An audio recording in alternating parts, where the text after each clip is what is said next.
Right at my son's housewarming party, he bluntly blocked me at the entrance. "You look so old-fashioned, Dad. You'll only ruin the atmosphere for the guests. Go in through the back door." Behind him, his wealthy father-in-law subtly raised his glass, a smug smile on his face. I didn't argue. I just silently slipped a white envelope into my son's hand and turned to leave. Then, at exactly 11:52 p.m., my son frantically called me over 100 times, all missed calls. This story starts with a father at the back door, but it ends somewhere unexpected. Have you ever had to choose between mercy and justice when family hurt you? Just yes or no. Your perspective might be what someone else needs today.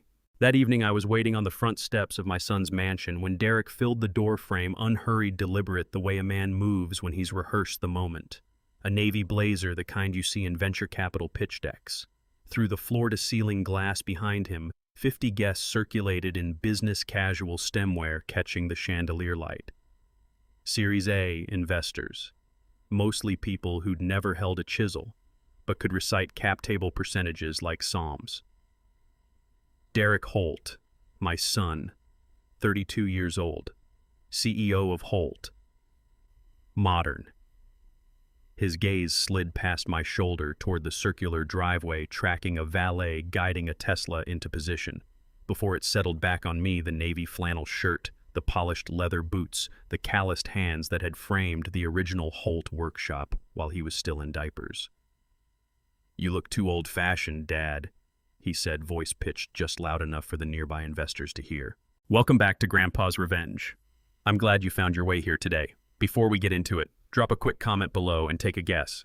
Do you think a father who's been humiliated and betrayed would rather see justice served cold or find a way to rebuild?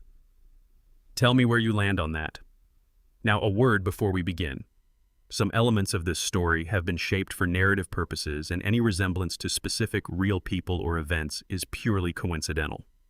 It's the meaning underneath that I hope stays with you. Coming inside will just ruin the atmosphere for my guests. Take the back door. 8 paces to my left, Clifton Hargrove stood beside a marble column, wearing the smile of a theater director watching his actor nail the blocking. 65 years old, silver-haired, retired real estate developer who'd spent 40 years calculating leverage the way I calculated dovetail joints. My daughter-in-law's father, the man who'd been whispering in Derek's ear for 6 years about cutting dead weight, shedding blue-collar baggage, building a clean brand. I reached into my shirt pocket and pulled out the white envelope I'd prepared that morning, slid it into Derek's palm. "Open it when the guests leave," I said. He glanced down at it the way you'd look at a grocery receipt someone pressed into your hand. "I don't do back doors," I told him. "A carpenter understands that the door you walk out of defines the one you'll eventually walk back into." I turned toward the front gate. The quarter-mile driveway stretched ahead, lined with young dogwoods Clifton had insisted on planting because old oaks looked too provincial.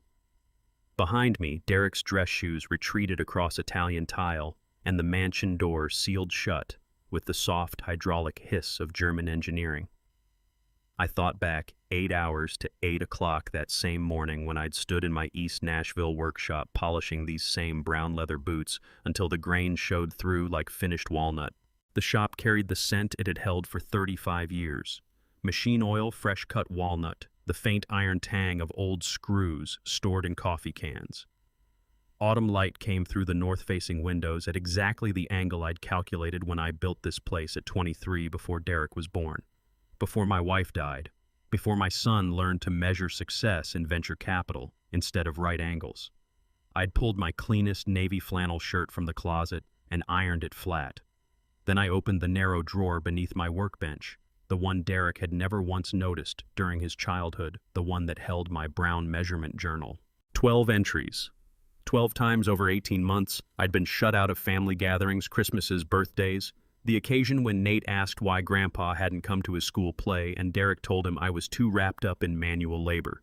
Each instance recorded with the same 0.5 millimeter drafting pencil I used for blueprint annotations. Date event witness. The measurements were clean. I'd known this housewarming rejection was coming the way a carpenter knows when timber is about to snap. You can read it in the grain. Have you ever ironed your best shirt knowing you'd be turned away at the door? Polished boots that would never cross a threshold. It's a peculiar kind of preparation, dressing immaculately for humiliation. But dignity doesn't need a tuxedo. It only needs a man who knows exactly what he's walking into. I slid the white envelope into my pocket that morning and locked the workshop behind me. Now moving down Derek's driveway in the October dusk, I passed Clifton Hargrove's silver Cadillac parked at the circle's edge. Through the mansion windows, I could see guests turning to watch the old man in work clothes walking out through the front entrance, the same man his CEO son had directed to the back. Autumn leaves crunched underfoot. The sound carried across a subdivision where lawn maintenance costs more per month than my mortgage. Belle Meade new construction, no old oaks, no history, just clean geometry and the sort of architecture that photographs well in business magazines. I reached the front gate, wrought iron 12 feet tall, the kind built to exclude rather than to welcome. My truck sat at the curb, a 2008 Chevy with sawdust still in the bed from yesterday's delivery. I looked back once. Derek stood beneath the entrance portico, holding the white envelope backlit by the warm glow of a party he'd decided was too refined for a carpenter to attend. Clifton Hargrove had drifted to the window, wineglass raised, watching me go with the satisfaction of a man who'd engineered precisely this moment. A door is the smallest unit of power there is, open or closed, front or back. The choice tells you everything about whoever is standing on each side. I climbed into the truck. The engine turned over with the dependable growl of a machine built for work rather than impression. Pulling away from the curb, I checked the rearview mirror one last time. Derek was still on the porch, envelope in hand. He had no idea what was inside. No idea I'd spent 3 weeks drafting its contents with the same care I gave load-bearing joinery. No idea that at exactly 11:47 tonight, once the last investor had gone and the catering staff had cleared the stemware, he would tear it open in his dark kitchen and find a handwritten ledger that matched his deepest secret down to the last dollar. The door he'd just closed on his father was the final courtesy I had left to extend. I drove east toward my workshop, past new developments and back into the older Nashville neighborhoods where porches still had hand-turned balusters and oak trees remembered when this city built things to last. My phone sat silent on the passenger seat. It would stay that way until morning, when Derek's world would begin coming apart in ways he couldn't yet see. But that night, moving through the autumn dark, I felt the same steadiness I feel when a mortise and tenon joint locks home. Everything square, everything measured, everything true. I'd walked out the front gate. When I came back, and I would come back, it would be through the front door. What I didn't know as I drove east with the envelope delivered and the gate behind me was that my grandson had been watching from his bedroom window the whole time. Nate Holt, 8 years old, 3rd grade. Derek's son stood pressed against the cold glass on the second floor in rocket ship pajamas, holding an iPad with the ease of a child who'd grown up speaking technology as a first language. Later, when the full picture came together like mortise joints locking into place, I would learn exactly what unfolded in that bedroom while soft country music drifted through the mansion below, and 50 guests sipped wine in rooms I'd been deemed too old-fashioned to enter. He'd watched me arrive, watched Derek intercept me at the entrance, watched a conversation he couldn't hear through double-pane windows. He'd seen me pass over the white envelope turn and walk that quarter-mile driveway in my navy flannel and polished boots. Never glancing back, never breaking stride, just moving at the measured pace of a man who'd mapped his route before taking the first step. The party blazed warm behind him. Laughter from the living room, the clink of stemware, Clifton Hargrove's voice climbing above the rest with that particular cadence wealthy men use when recounting deals they've closed. Through Nate's window, the whole scene would have looked like a magazine spread. Beautiful people in beautiful clothes celebrating beautiful success. But Nate knew something was wrong. "Why didn't Grandpa come inside?" he'd said aloud to the empty room, his breath fogging the glass. "He always comes to my parties." He watched me reach the truck, watched the taillights shrink down the street. Then he looked at the iPad in his hands and opened the Ring app. The doorbell camera had captured everything, 52 seconds of high-definition video with crystal-clear audio saved automatically the moment motion was detected at the front entrance. Timestamp 7:32 p.m.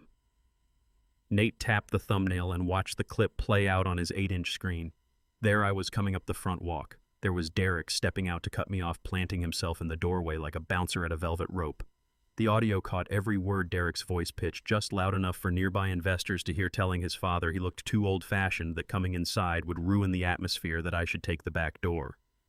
The camera caught my hand going into my pocket, the white envelope passing between us. My words about not doing back doors, about the door you leave through defining the one you return to. And there, 8 paces to the left, stood Clifton Hargrove, wineglass in hand, that thin smile on his face, the look of a man watching a scene he wrote himself. Nate watched the clip a second time. Children see the world in binaries that adults have long since learned to blur fair or unfair, kind or cruel, right or wrong. An 8-year-old doesn't parse corporate optics or social hierarchies. He only knows his grandfather showed up to a party and was pointed toward the back door. "Dad standing in front of Grandpa," Nate had whispered to himself, watching the blocking play out on screen. "Not letting him in." He replayed the moment Derek spoke, then the moment I handed over the envelope. Then the final frame, me turning and walking away while Derek stood there holding that white envelope like it was junk mail destined for the recycling bin. "Why is Mr. Hargrove smiling like that?" Nate said, studying Clifton's face in the footage as though watching something on TV. The iPad glowed in his hands. The save video button sat at the bottom of the screen, white text on blue. Nate's thumb paused above the button the way a carpenter's hand stills before a blade touches wood, that suspended breath before something becomes permanent.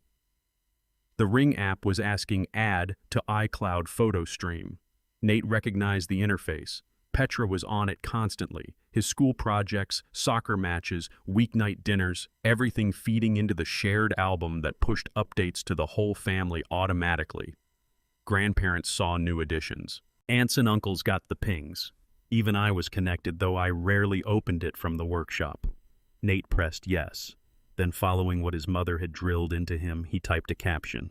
8-year-old thumbs crossed the screen with the slow deliberateness of a child who'd mastered typing but still wrote cursive like it was a foreign language.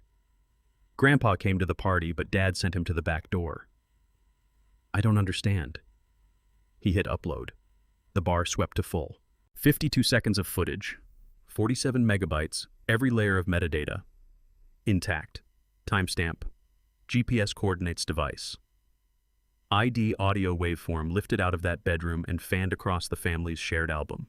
Before Nate had returned his iPad to the nightstand and pulled up his covers, the clip had landed on 17 devices, phones, tablets, laptops, every one of them signed into the Holt family iCloud account. One floor below the gathering rolled on. Derek worked the room talking cap tables and growth projections. Clifton Hargrove anchored himself near the fireplace and held his usual court. Not one of them realized that the most consequential piece of evidence in this whole story had just been cataloged and distributed by a third grader in rocket ship pajamas. The most powerful proof in the world isn't always gathered by investigators or attorneys. Sometimes it's a bewildered child who only wanted to know why the grown-ups were acting so cruel. The clip waited in the iCloud stream under Nate's timestamp 7:49 p.m. 16 minutes later, Petra would catch the notification while finishing up after dinner. She'd read the caption, tap the video, and feel a chill move through her that had nothing to do with the temperature. 6 hours after that, Derek would spiral into panic over the doorbell footage and reach for the delete button. He'd be too late. Dorothea Crandall, a retired court clerk 3 doors down who had Ring access as Nate's occasional babysitter, would pull the original file metadata, and all at 8:47 the following morning, a full 6 hours before Derek would even think to check. Every link in that chain of evidence, assembled entirely by accident by an 8-year-old, would hold against everything thrown at it. But none of that had reached me yet. I sat under the shop's fluorescent tubes with a mug of black tea, knowing nothing. Didn't know Nate had been at the window, didn't know the camera had caught every second, didn't know my grandson had already locked down the moment that would become Exhibit A in a reckoning. Derek hadn't seen forming. What I knew was simple. The envelope was in his hands, and at 11:52 p.m., Derek would be alone in that kitchen tearing it open under LED light. What he'd find inside would match the number he'd buried $383,847.19 to the final penny. While Nate's footage floated in the cloud and Dorothea Crandall slept 3 houses away, unaware she'd wake up a key witness. Derek stood by himself in that kitchen at 11:52 p.m. and opened what I'd pressed into his palm 4 hours earlier. The account of what followed came to me the way structural failure always does, reconstructed carefully after everything had already given way. The pieces arrived slowly, but each one seated exactly where I'd calculated. The last guest had cleared out at 11:40. Clifton Hargrove had taken his leave at 11:15, offering a satisfied nod, director exiting after a clean performance. Petra had headed upstairs. The catering team had boxed the stemware and pushed their cart to the van. Derek faced the kitchen alone, bathed in the cold blue of LED panels in a room that had cost more to build than my entire workshop did. The envelope he'd figured for a non-event, he broke the seal. Inside, no sentimental appeal, no fatherly wound on display, no soft language asking for understanding. Just a handwritten financial ledger on carpenter's grid paper drawn up with the same 0.5mm pencil I keep for load-bearing calculations. Header loan summary. Beneath it in my even hand, principal $370,000 interest, 3.5% per annum origination, October 14th, 2019. Security, UCC1 financing statement, Tennessee, Secretary of State, file number 2, 019-247-8831. Current balance due, $383,847.19. Every row locked to the grid, every figure confirmed, every date entered with the same discipline I'd applied across 35 years of making sure nothing was cut before it was measured twice. One line at the bottom pressed harder into the paper. The door you close tonight is the final courtesy I have left to give. The rest is a matter of record. It's not a letter, he said to the empty room, but it was the figure that seized him, that particular unambiguous figure.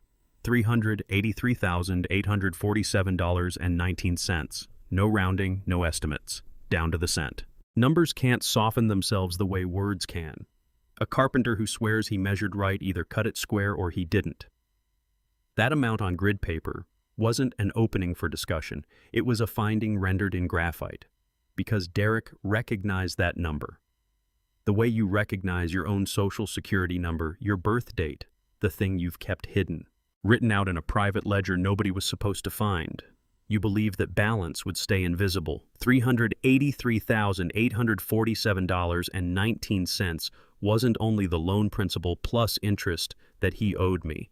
It was the precise figure he'd pulled from Holt Modern's operating accounts across 16 months. Lifestyle costs, the mansion down payment Clifton had pressed him to make for appearances, the Tesla, the Italian tile, the German-engineered door hardware, the relentless overhead of sustaining the image Clifton had told him Series A investors required. Not a rough figure, exact to the penny. He knows. Derek whispered, the grid paper creasing in his grip. My father knows everything down to the last dollar. The ledger wasn't tracking a single debt. It was tracking both the one he owed me and the one he owed his own company. I had run every calculation. I had checked every cross-reference. The document made coincidence impossible. I had been building the record while he acted as though none of it existed. And here's what finally landed for Derek. Somewhere past call 63, my phone had stopped giving 4 rings before voicemail. It was routing directly to the recorded message. No ring at all, no hesitation, straight through. I hadn't set the phone down in another room. Sleep hadn't taken me. I had switched it off deliberately. Silence that is chosen is an entirely different thing from silence that just happens. One means no one is there. The other is a message measured, deliberate, precise. He's not answering, Derek said to the bathroom tiles. He has never once not answered in 32 years. But that night I didn't, because swinging harder at a bad joint doesn't correct the angle. Sometimes the most accurate instrument in the shop is the one you put down and leave there. The phone sat powered off on my workbench beside the brown measurement journal, while Derek dialed and I sat with my tea under the shop lights. I'd anticipated the calls, anticipated the panic. I knew the ledger would land on him the way a plumb line lands on a wall that's been drifting for years. No argument possible, no wiggle, no version of events that makes the number move. And I understood that picking up would have handed him something to work with, room to negotiate a sense that words might still reset the balance. Silence gave him none of that. Derek stayed on that bathroom floor until 2:30 a.m. Ledger in one hand, phone in the other, scrolling a call log that had filled 4 screens. 100 tries, 100 voicemails. 100 times he heard the line go over and I let it go. He began to understand the lesson I'd been building toward. His father wasn't absent. His father was showing him in real time what it feels like when the person with the power simply chooses not to acknowledge you. The door he'd shut in my face at 7:32 p.m. that had been his last gesture of courtesy toward me. What came after was the education he'd arranged for himself. While Derek absorbed that lesson on his bathroom floor, I got 4 hours of sleep in the room above the shop and came awake at 7 to rain drumming on sheet metal. By 8:15, I was at my bench planing white oak when Dorothea Crandall rapped on the shop door, smartphone in hand, carrying herself the way someone does when they've just turned up a records discrepancy that blows a case wide open. Dorothea Crandall, 68 years old, had given 28 years to Davidson County as a court clerk, building habits of documentation that came from knowing firsthand that truth without a paper trail is merely someone's word. She lived 3 houses from Derek's mansion and would step in for Nate whenever Petra had a late night. The woman at my door, though, hadn't come for small talk. "I saved it this morning with metadata timestamped at 8:47 a.m., she said, phone extended toward me. "Your son will try to delete it this afternoon at 2:17 p.m. I know, because I've seen this pattern 1,000 times. She was already crossing the threshold before I thought to step aside. The Ring doorbell video. Nate posted it to the family iCloud stream last night at 7:49. Sweet kid. Wrote a caption about not being able to figure out why his grandfather got sent to the back door. She tapped the screen. But I have access to their Ring account as Nate's babysitter. And 28 years filing evidence for Davidson County courts taught me one thing: secure the record before the guilty party realizes it exists." She held out the phone. 52 seconds of high-definition footage. Me coming up the front walk in my navy flannel, Derek stepping out to cut me off. His voice clean on the audio, too old-fashioned, ruin the atmosphere, take the back door. The white envelope moving between our hands. My walk down the driveway. But Dorothea's professional eye had picked out something I'd been too close to catch. "You need to see who else is in this video, Conrad," she said, stopping the frame, 8 paces back. That smile isn't shock, it's direction. Clifton Hargrove occupied the left side of the frame, positioned with precision, 8 paces from where the confrontation had played out, silver hair catching the porch light, wine glass raised, wearing that thin, gratified expression of a man watching something go exactly the way he'd planned. "Clifton Hargrove," Dorothea said. 8 paces. That's exactly where an observer stands when he wants to supervise without appearing to be part of it. 30 years in courtrooms, I've seen it over and over. The person running the testimony always places himself close enough to monitor and far enough back to claim he wasn't involved. She ran the clip again. Derek's behavior wasn't unscripted. The positioning was too deliberate. The volume had been calibrated to carry just far enough for nearby investors without crossing into something that looked like shouting. The wording, old-fashioned, ruined the atmosphere back door that wasn't the language of a man speaking off the cuff. It was something rehearsed. And Clifton's smile wasn't the response of someone caught off guard by events. It was the look of a director whose actor had just hit every mark. "Look at that expression, Conrad," Dorothea said, her voice low. "That isn't surprise. That's what a man looks like when his investment performs exactly as he designed it to. A clerk who spends 28 years in evidence knows the distance between documentation and hearsay. Video carrying EXIF metadata isn't testimony. It's mathematical proof timestamps that hold up under cross-examination. Your son didn't wake up that morning and decide on his own to humiliate you," she said. "Someone wrote the script. Clifton's smile is the signature at the bottom." I handed back her phone. "Thank you," I said. "I've watched families tear themselves apart," Dorothea said, moving toward the door. "But I've never seen a man engineer his son-in-law's cruelty as deliberately as this. That video is sitting in 3 separate locations now. Cloud backup, external drive, email to myself. If Derek goes after the Ring footage, he'll find the original is already preserved with full metadata intact." She left the way she'd arrived, quietly, efficiently, like a clerk submitting a filing before the courthouse opens. At the same moment, 9 miles across Nashville, at Holt Modern Headquarters, Petra Holt stood in the executive bathroom staring at the screen in her hand. Petra, 30 years old, Derek's wife, Nate's mother. I'd known her 6 years, but had seen her maybe a dozen times since Nate was born. Always pleasant, always stretched thin, always one meeting from having to slip out of family occasions early. She'd caught the iCloud notification at 9 a.m. Over morning coffee, opened it, read Nate's caption, watched the 52-second clip, then crossed to the executive bathroom, locked herself into a stall, and played it twice more. What I later learned was that Petra didn't cry, didn't phone, Derek didn't send me a message. She stepped out of the stall, faced herself in the mirror, and propped her laptop on the bathroom counter. Her analytical mind began running 6 years of marriage back through what that clip revealed. 6 years, she said later, recounting that morning. He's been slowly cutting his father out of our lives. And I agreed to every piece of it because each one was too small to push back on. Month 1, Derek called me well-meaning but out of his depth in business. Month 12, stopped including me in family events. Month 18, claimed I was uncomfortable around people with money. each remark modest enough to accept without interrogating. Each one another brick in a wall she'd helped him raise without understanding she was the one being walled in alongside me. The most dangerous response to betrayal isn't rage, it's a woman who opens a spreadsheet. Petra pulled up Holt Modern's accounting dashboard. She carried full administrative access, CFO privileges Derek had extended to her 2 years earlier when they'd restructured the corporate entity. She began assembling an independent financial record. No tears, no accusations, cool, methodical documentation. A pragmatic woman doesn't ask whether her husband is capable of this, she said later.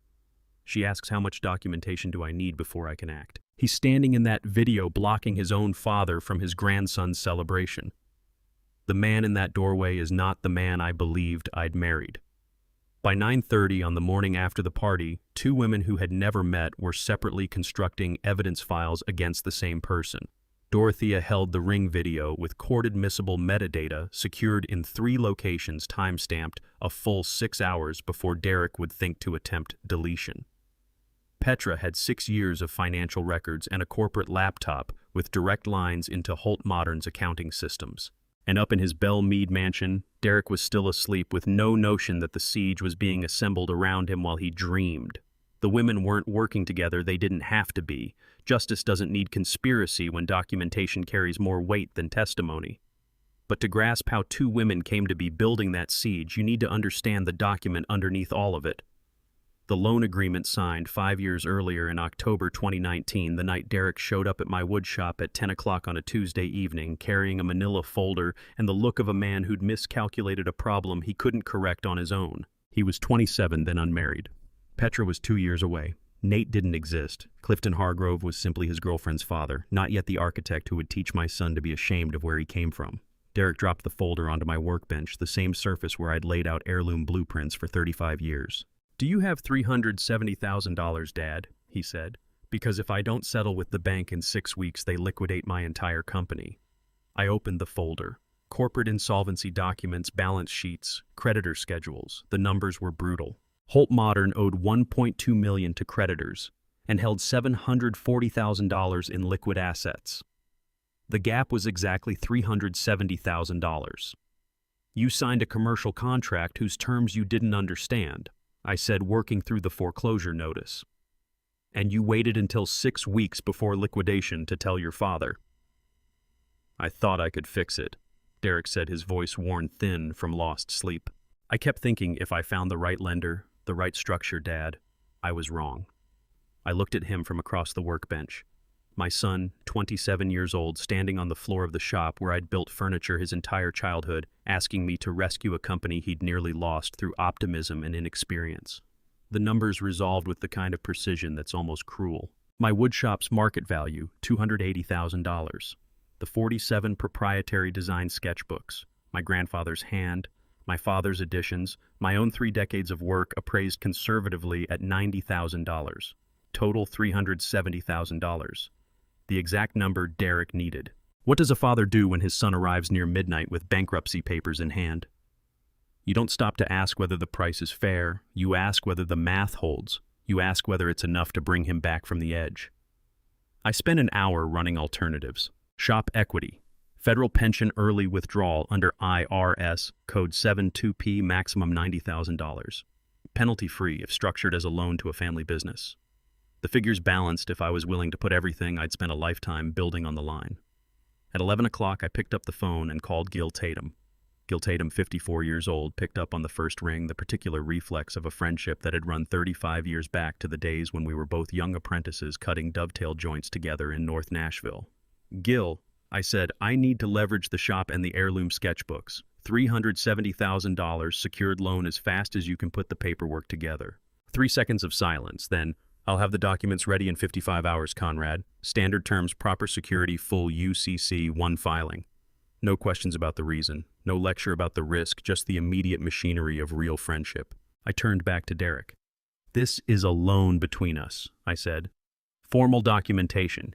You'll pay interest and you'll pay it back. I'm your father, not your bank." Derek nodded relief, moving across his face the way it moves across a man who's been holding his breath past the point he thought he could hold it.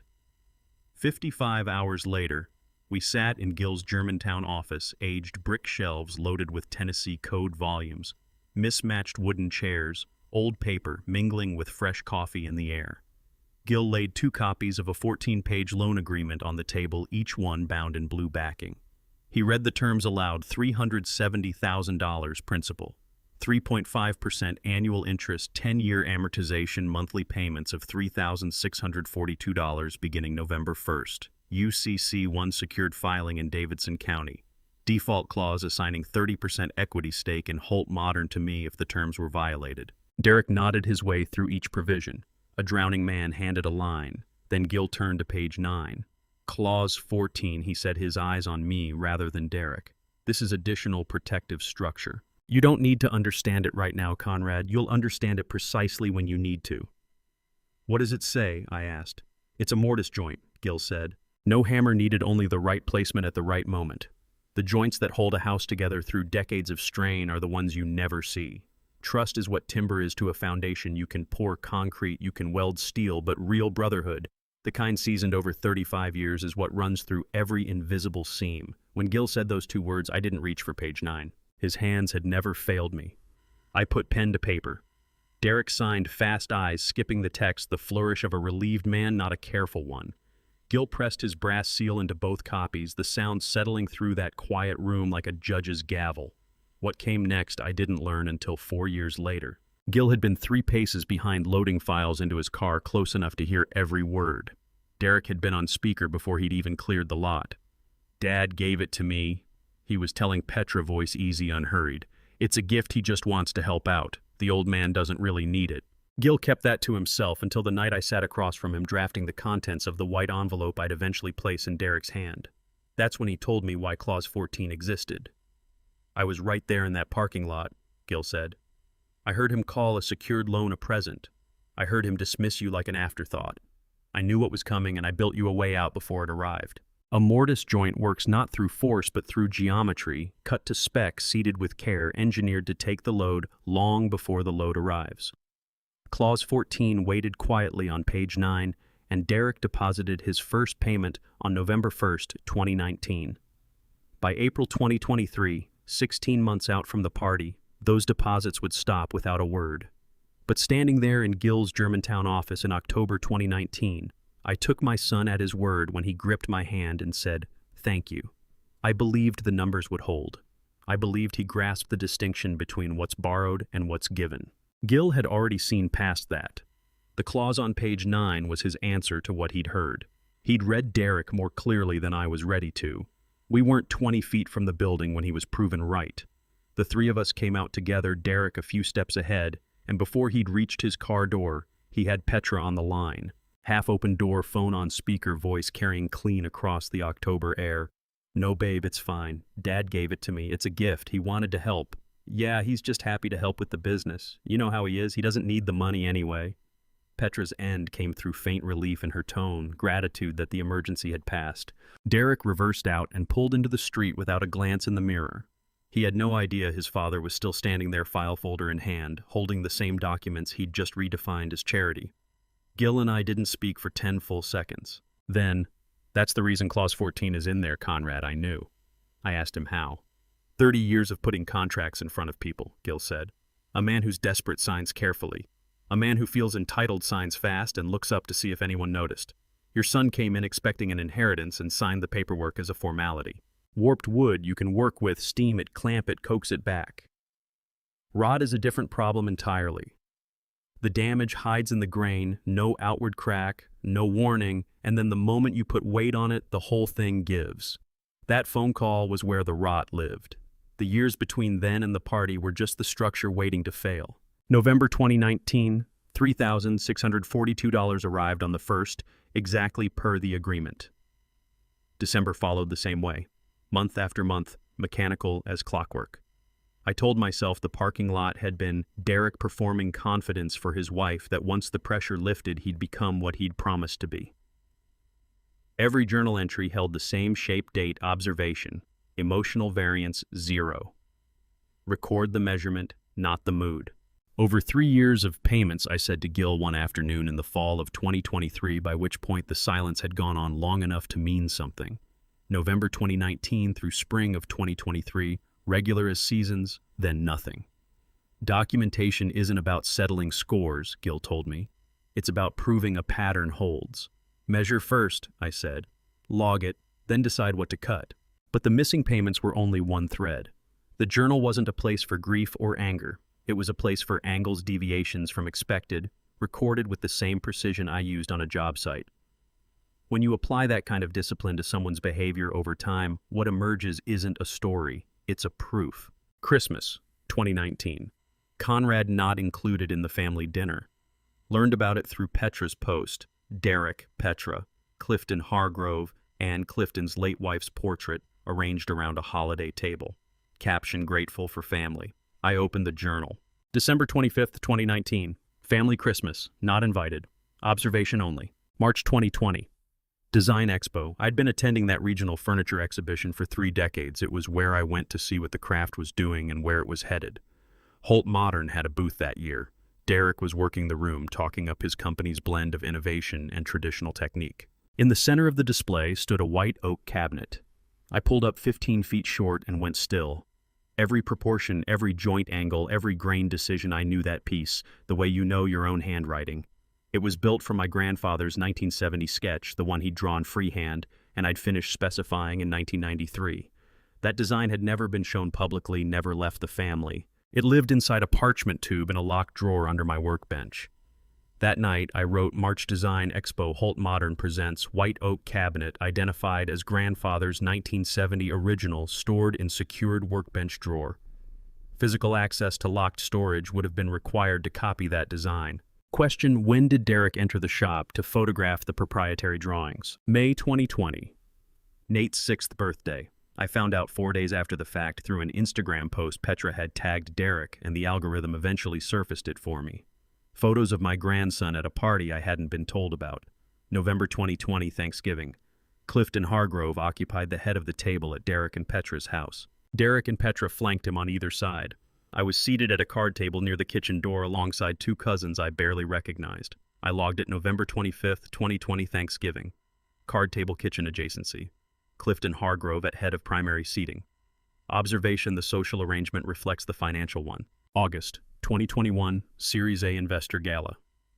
LinkedIn showed me the photos 3 days after it happened. Investors' handshakes, Clifton Hargrove in the frame behind Derek smiling.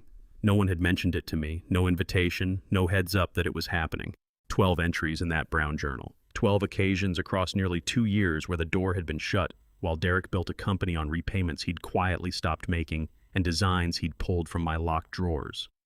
Each line identical in format, date, observation, emotional variance, 0.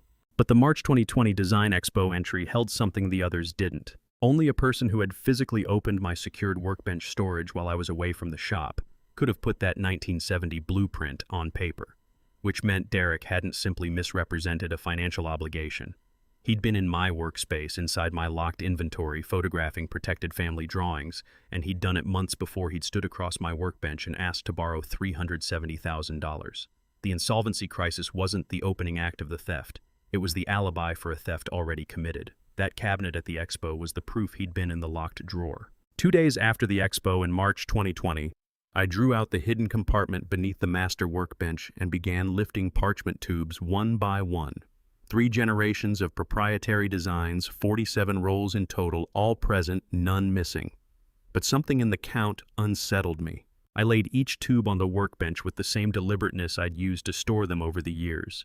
Heavy parchment color of old tobacco, each roll tied with cotton cord my grandfather had stitched by hand in the 50s. Grandfather's work, 1948 through 1970, 23 tubes. My father's contributions, 1970 through 1984, 14 tubes. My own output, 1984 to the present, 10 tubes, 47 total. Counted twice, arranged by date, cross-checked against the inventory I'd been keeping in the same brown journal that now held 12 entries about missed milestones and missed payments. Every tube was there, nothing gone. 47 tubes, I said to the empty shop. 3 generations. My grandfather's first entry was 1948. I made mine 6 months ago. But if the design at the expo had originated from these blueprints and every tube was accounted for, then Derek hadn't walked out with the originals. What he'd pulled off was far more clever than simple theft.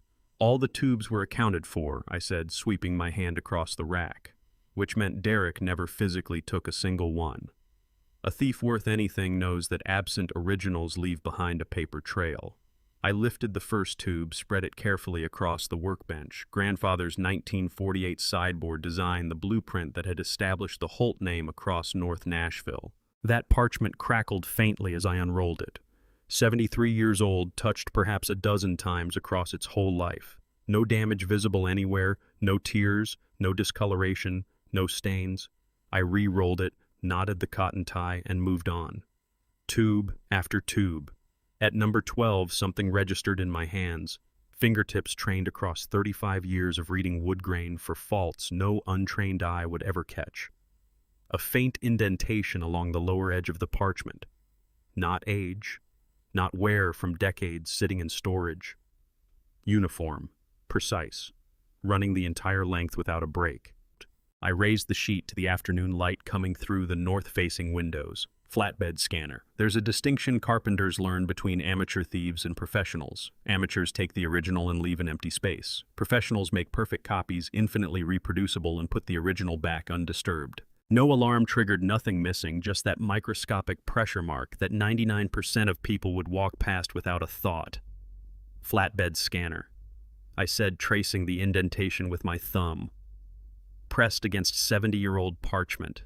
Even pressure the full length of tube 12's lower edge. Derek hadn't taken the originals. He'd opened the compartment while I was away at Gil's office running errands. Somewhere outside the shop, unrolled each design, laid it flat on a high-resolution scanner, digitized 3 generations of proprietary furniture blueprints, and returned every tube exactly as he'd found it. That mark was microscopic, invisible, without training in millimeter-level tolerances. Taking the originals was never necessary, I said. Digital scans reproduce perfectly, and when the paper stays in place, no alarm goes off. I worked through the remaining 35 tubes. The same scanner indentation showed up on 17, every one of them a design complex enough to carry real commercial value. All came from the era when grandfather and father had worked out the signature Holt joinery methods that put a premium price on everything we made, holding tube 23 under the workbench lamp. I said, this mark tells me he wasn't rushed. He moved carefully, deliberately. Nothing about this was impulsive. It was calculated from the start. But scanning the designs was one question: when had he done it, and when had he started putting them to use? The next morning, I called the U.S. Patent and Copyright Office, gave them Holt Modern's business registration number, and asked for a search of federal intellectual property filings. The copyright examiner put me on hold for 7 minutes, then read from a list. Holt Modern Corporation filed intellectual property rights for 23 furniture designs from the Holt family heirloom collection, she said, reading from her screen. Filing date stamped in federal records. September 15th, 2019. September 15th, 2019. 1 full month before Derek walked through my woodshop door in October 2019. Claiming bankruptcy crisis and begging for the loan. I thanked her and set the phone down. Stood in my workshop with tube 12 in hand, that scanner indentation still legible under my fingertips. Architects keep blueprints under lock for a reason. Builders always work from copies. The blueprint is the soul of the thing, the original vision translated into precise, measurable form.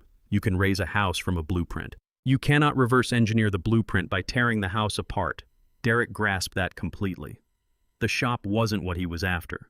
He wanted the 3-generation archive of designs that gave the Holt name its worth to begin with. September 15th, 2019. I said it aloud in the empty shop. Derek filed copyright claims a full month before approaching me for money.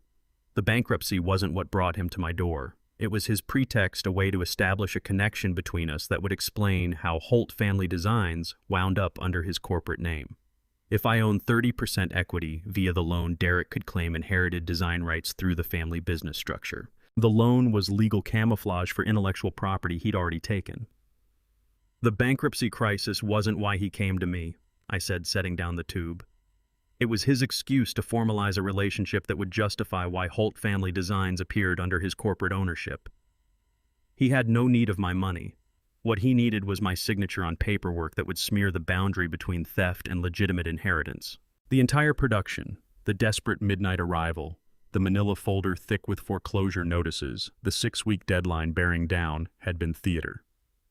engineered to get a loan agreement signed that would launder intellectual property theft he'd carried out months before. I wrote in the Brown Measurement Journal, March 2020. Copyright filing confirmed September 15, 2019, 1 month before loan request. Scanner indentation found on 17 tubes. Bankruptcy crisis was manufactured cover for premeditated intellectual property theft. Date plus observation plus variance from expected equals complete pattern. One final question remained, one I wouldn't resolve until much later. If the bankruptcy had been staged, was the Series A investor crisis 5 years later also orchestrated, or had Derek's original theft simply snowballed into consequences he could no longer contain? But that was March 2020, close to a year and a half before the housewarming party where I'd press the white envelope into his hand and walk away from the front entrance. I had time. I'd known since March 2020 that Derek had manufactured a crisis to conceal the theft, yet I held my position for 4 more years without acting. Sometimes the carpenter waits for the load to fully settle before judging whether what's beneath it will hold. By October 2024, the verdict was in. It wouldn't. At 8:30 a.m. on day 2 after Dorothea left with the ring footage secured in a protected format, I switched my phone on and watched 100 missed calls from my son fill the screen. One after another, all logged between 11:52 p.m. and 2:30 a.m. The hours Derek had spent on his bathroom floor, learning what powerlessness actually feels like. Then 3 voicemails from Petra. I listened. Her voice was composed businesslike, a woman who'd spent the night recalculating 6 years of marriage and landed somewhere new. Dad. Conrad, the first message began, I need to speak with you. Not about Derek, about the files. Not to defend her husband, not to patch anything. About the files. Second voicemail, I've been going through the corporate records since yesterday morning. There are questions only you can answer. This isn't personal, it's procedural. Third. My office number is on this message. I'll be at my desk until 6 p.m. today. Call when you're ready. No tears, no appeals, precise requests from a woman assembling her own case file. Then a single text from Clifton Hargrove. First line. Mr. Holt, this is a private family matter. It should be settled behind closed doors. Deleted without reading further. I moved all 3 of Petra's voicemails into a separate folder. Returned 0 calls. Picked up my hand plane and went back to shaving white oak. The rhythmic whisper of wood curling from the blade filled the shop, the most grounding sound I know. A carpenter never stops to explain to the wood why he chose a mortise joint over a common nail. He just cuts, I said aloud. The rest of day 2, Derek's calls kept arriving. Everyone met with deliberate calm. Not avoidance. I was delivering the same instruction I'd given every apprentice who reached for a tool before he'd finished his measurement. Silence makes you sit with a problem until you genuinely understand it.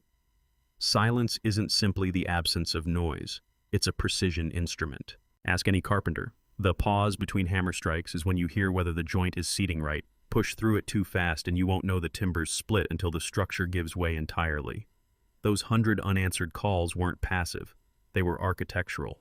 Every ring Derek heard that I let go unanswered was a calibrated lesson in what it means to have no leverage. The exact sensation I'd carried standing at that back door with 50 investors looking on and Clifton Hargrove watching from 8 paces away with a smile. The difference what had been done to me was cruelty. What I was doing now was instruction. A hammer's noise won't correct a bad cut, I said, studying the oak grain. Sometimes silence is the sharpest tool in the shop. I worked through the afternoon, through dinner, into the evening. My phone buzzed 17 more times. I left it on the bench. I'm not shutting him out, I told Gil when he rang at 8 p.m. I'm showing him what it feels like when the door closes and all the knocking in the world won't change the answer. How long will you maintain the silence? Gil asked. Until he's desperate enough to actually read what he signed, I said. Silence with intention behind it isn't avoidance. It's a statement delivered with surgical precision. Day 3, 7:15 a.m. I was at my workbench planing white oak when the workshop gates crashed open. Derek showed up unannounced and unwashed, still in the same rumpled clothes he'd been wearing for 2 days, eyes red from sleeplessness. He looked like a man 3 days into drowning. I stood behind my master workbench hand plane, moving in steady rhythm, never once breaking stride, holding exactly 24 inches between us. 24 inches, the standard industrial safety clearance when operating heavy planing equipment. Also the exact distance Derek had held at his back door when he told me I was too old-fashioned to cross his threshold. Dad, Derek said, his voice catching, I need to know what Clause 14 is. I kept shaving oak without lifting my eyes, the blade whispering along the grain. You signed a 14-page commercial contract, I said. The first rule I teach every apprentice: read before you strike. You wanted the money, not the understanding. I read it, Derek said. You skimmed it, I corrected, still not looking up. There's a difference between seeing words on a page and feeling the weight they carry. Please, Derek said. I need to understand what's happening. I set the plane down and looked at him across the 24-inch safety clearance. I walked you through every line of it in Gil's office 3 years ago, I said. You nodded the whole time without actually hearing a word. You were too fixed on the money landing in your account to pay attention to the terms protecting mine. What does Clause 14 say? Derek asked. Clause 14 is between Gil and me, I said. When you're ready to truly read the contract you signed, not skim it, not have someone give you the highlights, but sit down and work through every word with the understanding that documents carry consequences. Go see Gil. I'm through explaining what you chose to ignore. Teaching isn't always handing over answers. Sometimes it means holding them back until the student is hungry enough to open the book he's been leaving on the shelf. Clause 14 is no secret. It's written in black ink on white paper and filed at the county office. Derek simply never bothered to look. Dad, please, Derek said. I picked the hand plane back up, resumed shaving oak. 24 inches of distance held with geometric precision, the same distance he'd used to bar me from his doorway. Now turned around and aimed back at him. Derek stood there for 30 seconds waiting for me to crack, waiting for an explanation, waiting for the father who had always provided answers to provide this one. I kept planning. Finally, Derek turned and walked back down the woodshop driveway alone, empty-handed, 24 inches from the answers he needed but refused to earn by reading what he'd put his name to. The geometric symmetry was perfect. I'd been shut out of a party. Derek was now shut out of understanding the contract that governed his entire future.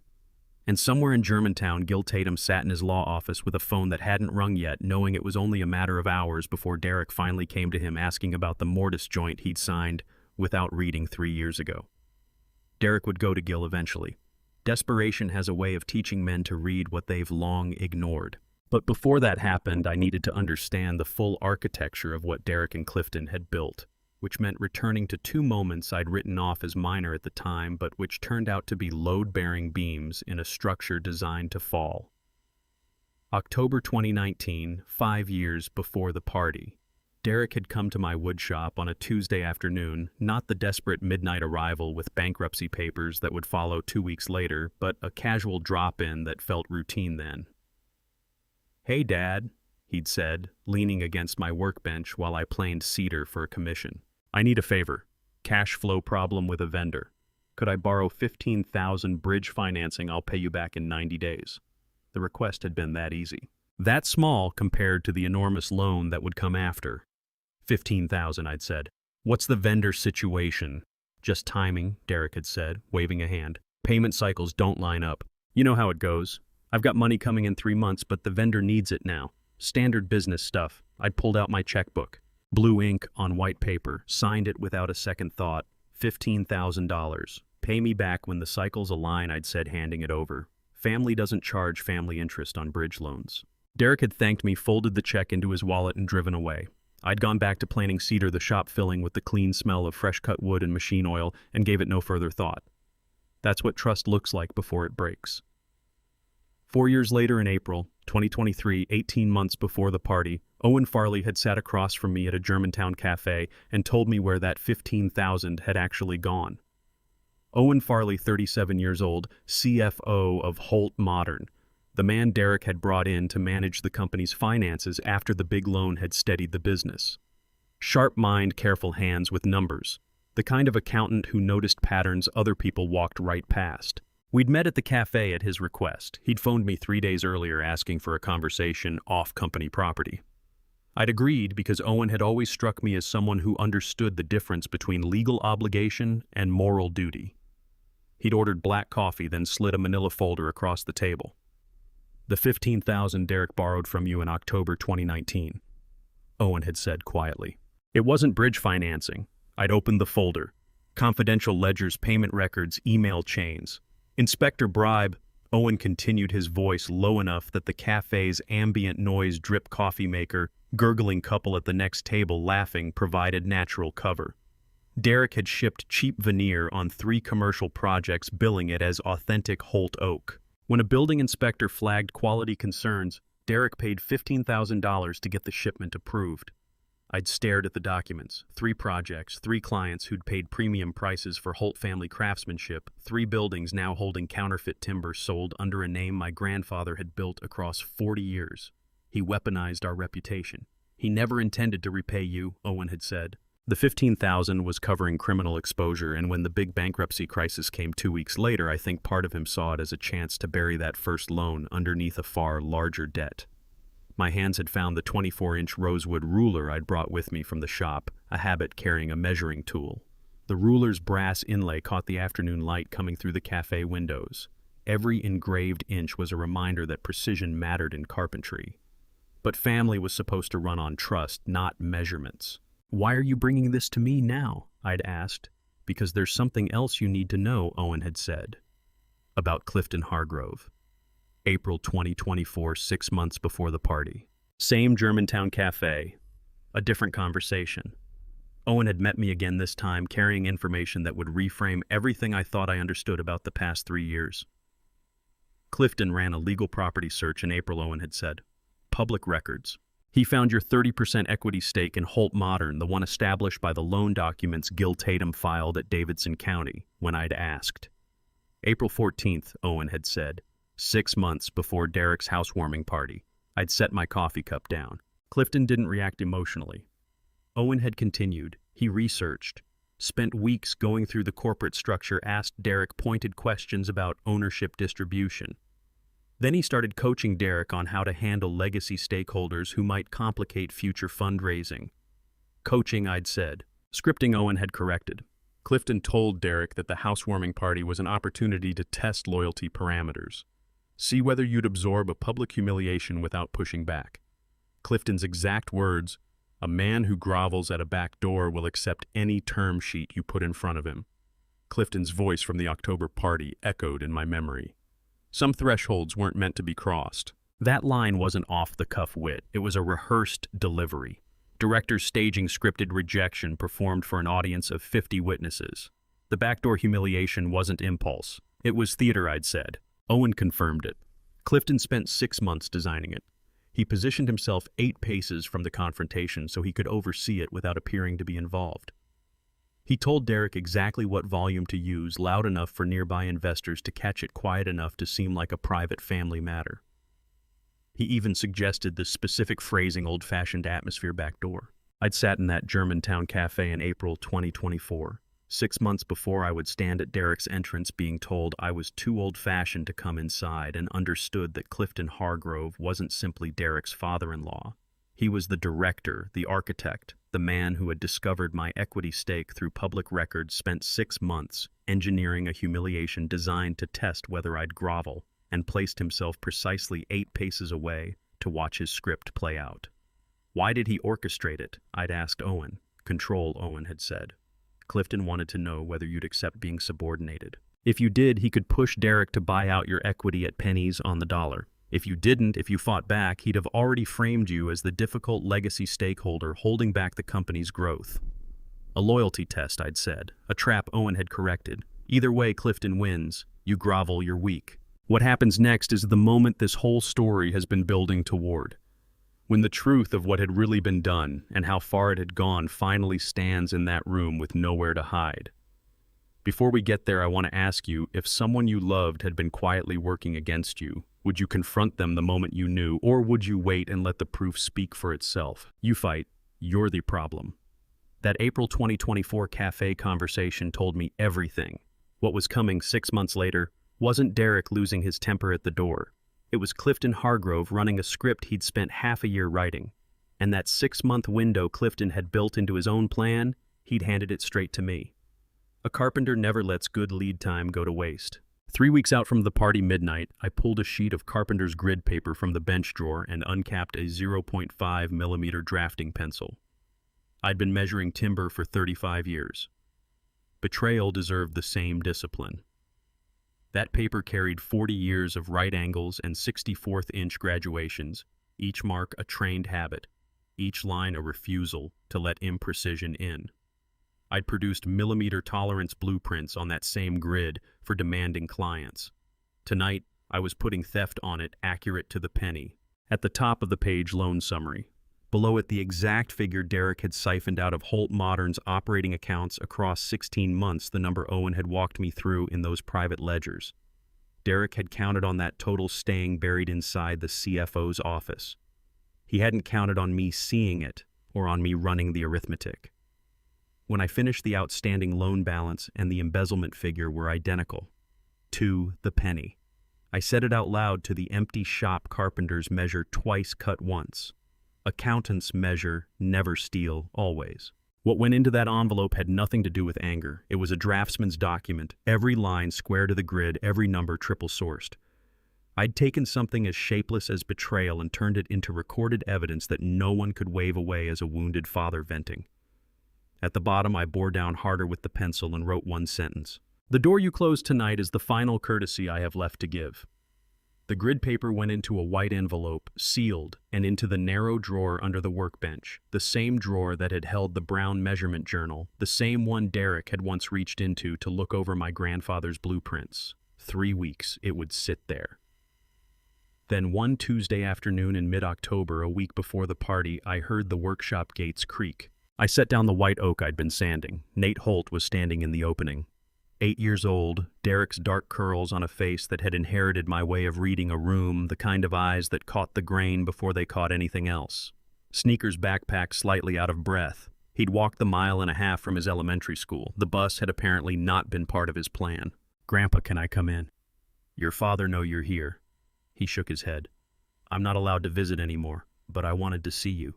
Derek had shut down the grandfather contact 6 months back. One tile in the larger floor Clifton had been laying. But 8-year-olds don't read corporate architecture. All Nate knew was that visits used to happen, and now they didn't, and he wanted them back. "Come in," I said. He shed the backpack at the door and came over to the bench. "What are you working on?" "Cabinet doors. White oak, the same species your great-grandfather chose when he opened this shop in 1948. I dug an offcut from the scrap pile and held it out. "Put your palm flat on that and hold it there. 10 seconds. He did. "Now lift it off and touch the surface again." He did. "It's warm," Nate said. "Oak holds warmth," I told him. "Give it a few seconds after your hand moves, and it'll still be there. Synthetic veneer. Cold the moment you lift off. Fake material has no memory." He tested it again, pressing and lifting, feeling for the heat, trusting what I was teaching him the way I had once trusted his father's word. Then his gaze caught the workbench drawer sitting half open, and he pointed. "What's in there?" A Holt Modern catalog. Derek had mailed it to me months earlier, probably expected me to frame the thing, proof of how far the company had come. I'd filed it under evidence instead. Nate had it out of the drawer before I could get a hand on it. He paged through room shots, stage furniture, studio lighting. He stopped at page 17, the white oak cabinet. The one I'd spotted at the Design Expo. The one assembled joint for joint from my grandfather's 1970 blueprint. "Why does Daddy's catalog have your drawings?" he asked, looking straight at me. I crossed to the bench and studied the page. Every proportion, every joint profile, every technique my grandfather had originated, and I had spent decades refining, laid out in full-color corporate print, as though Holt Modern's design team had conjured it fresh.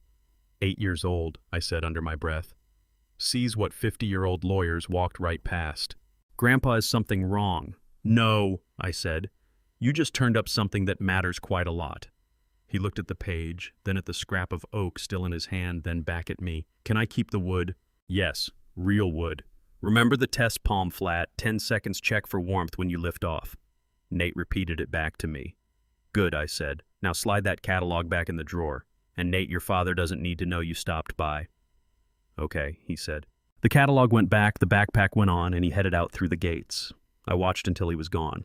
That boy had just delivered a second smoking gun. The envelope held proof of embezzlement. The catalog on page 17 held proof of design theft, every stolen joint, every lifted technique, all of it blessed by Holt Modern's own legal department, who'd never once asked whether those designs were theirs to print.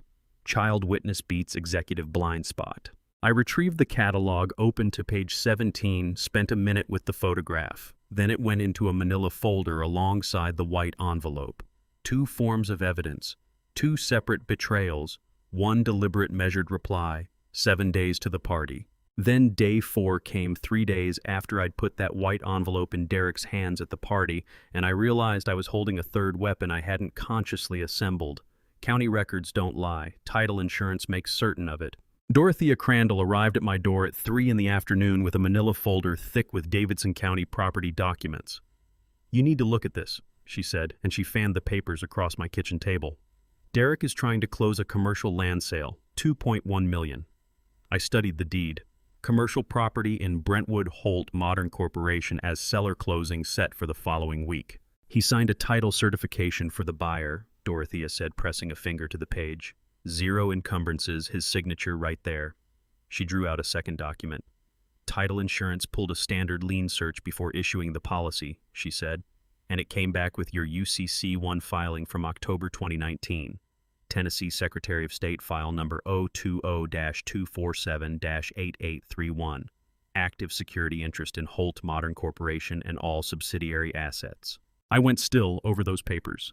The UCC-1 Gill had filed 5 years earlier. The instrument that tied my loan to Derek's company as collateral was sitting on the public record alive, casting a legal cloud over every asset transaction the company tried to run.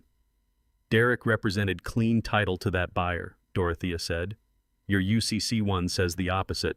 "Can the sale close?" I asked. "Not while your name is on that filing," Dorothea said. "No title insurer puts a policy on a property with an active UCC-1 attached. And without a policy, the buyer's financing doesn't fund. Everything stops until you execute a release." She studied me the way someone studies a document they've read 100 times and still respect. "One signature," she said. "That's what stands between your son and $2.1 million. I lifted the title certification Derek had signed and read his own words back in my head. "Seller certifies that the property is free and clear of all liens, encumbrances, and security interests." He'd declared clean title on a record that carried my security interest in plain sight.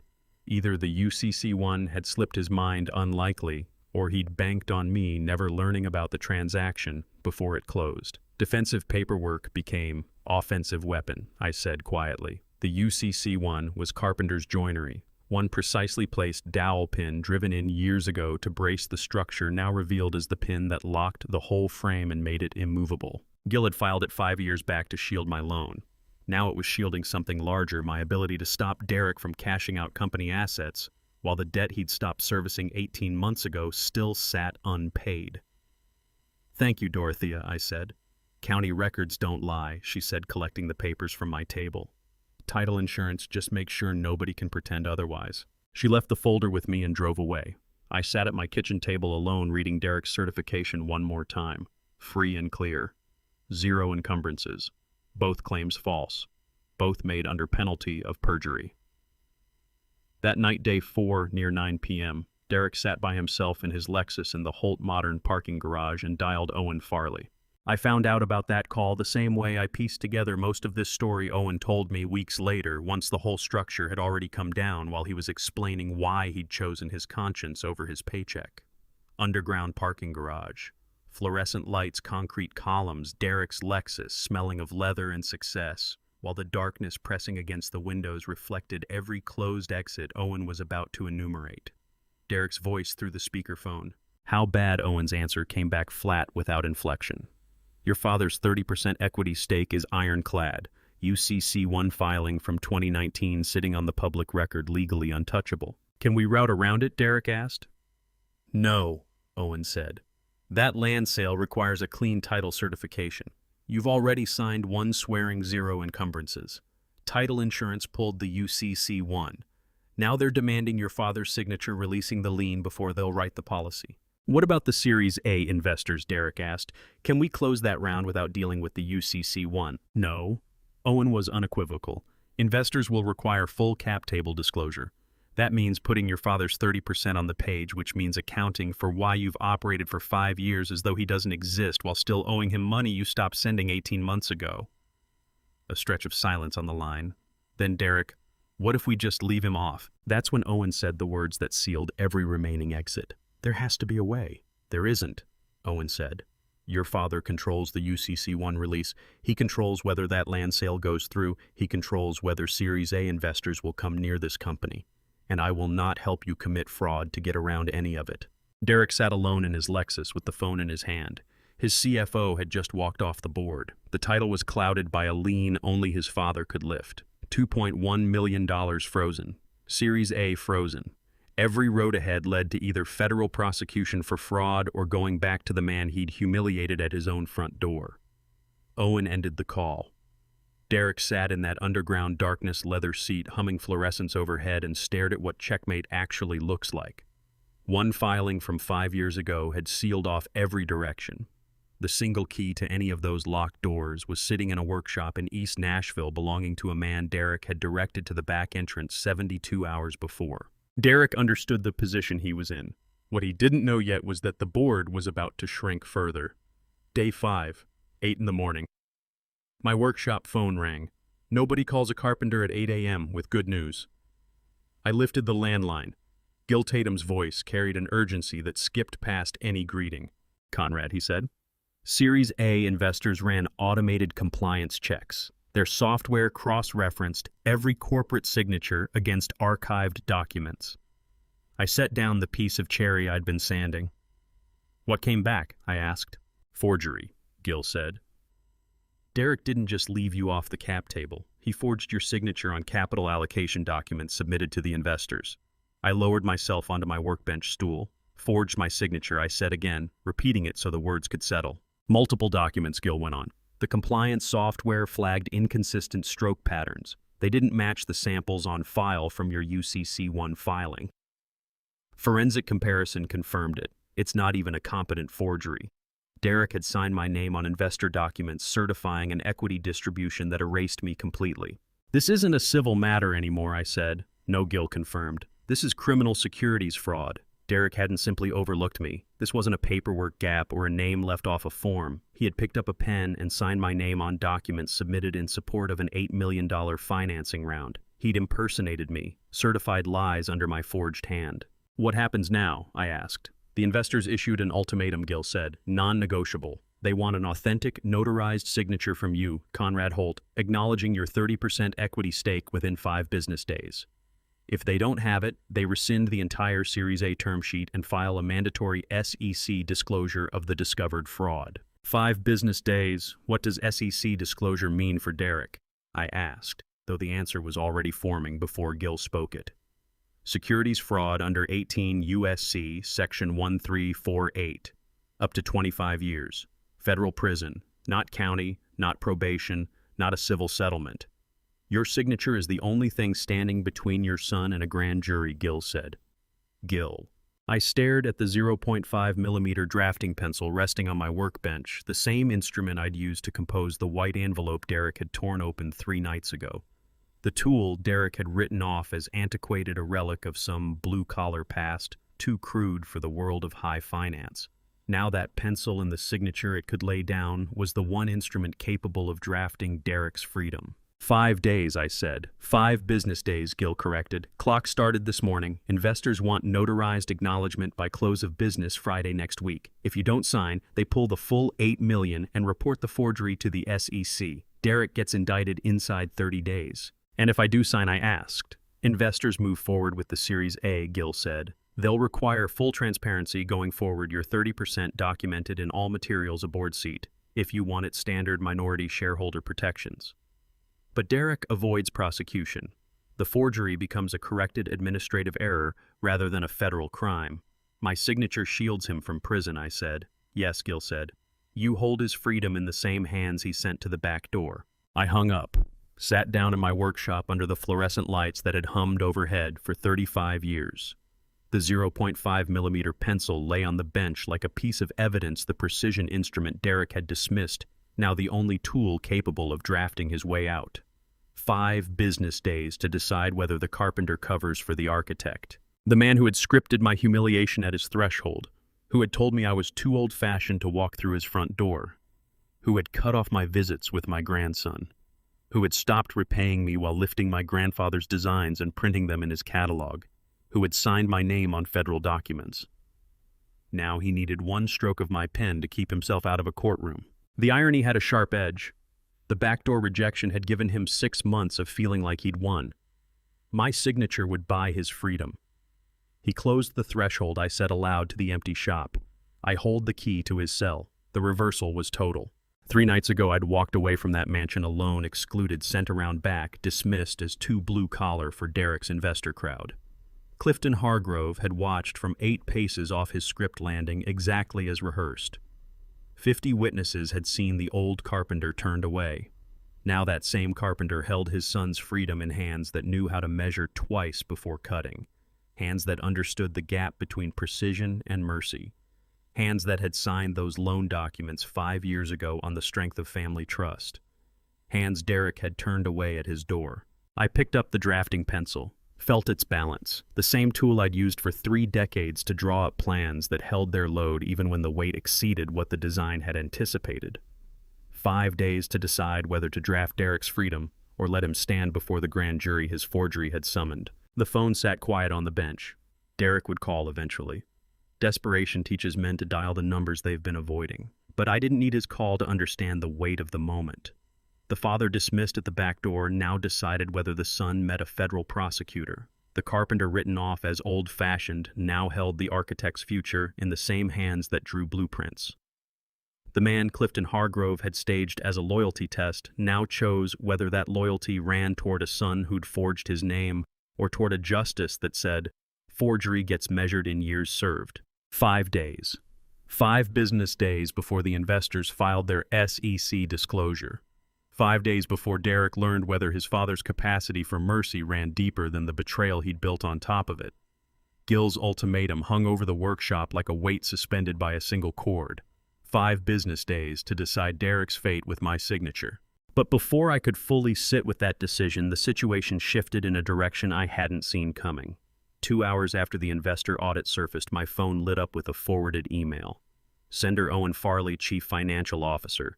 Recipients every board member, every Series A investor, and most damning the county business registry's fraud hotline.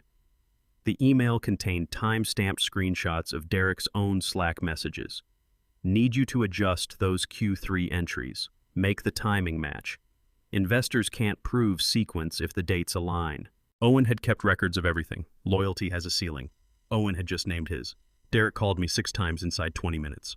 I let everyone go to voicemail. Each message climbed higher on the desperation scale. He blindsided me. I never said falsify. He's twisting my words. Dad, please.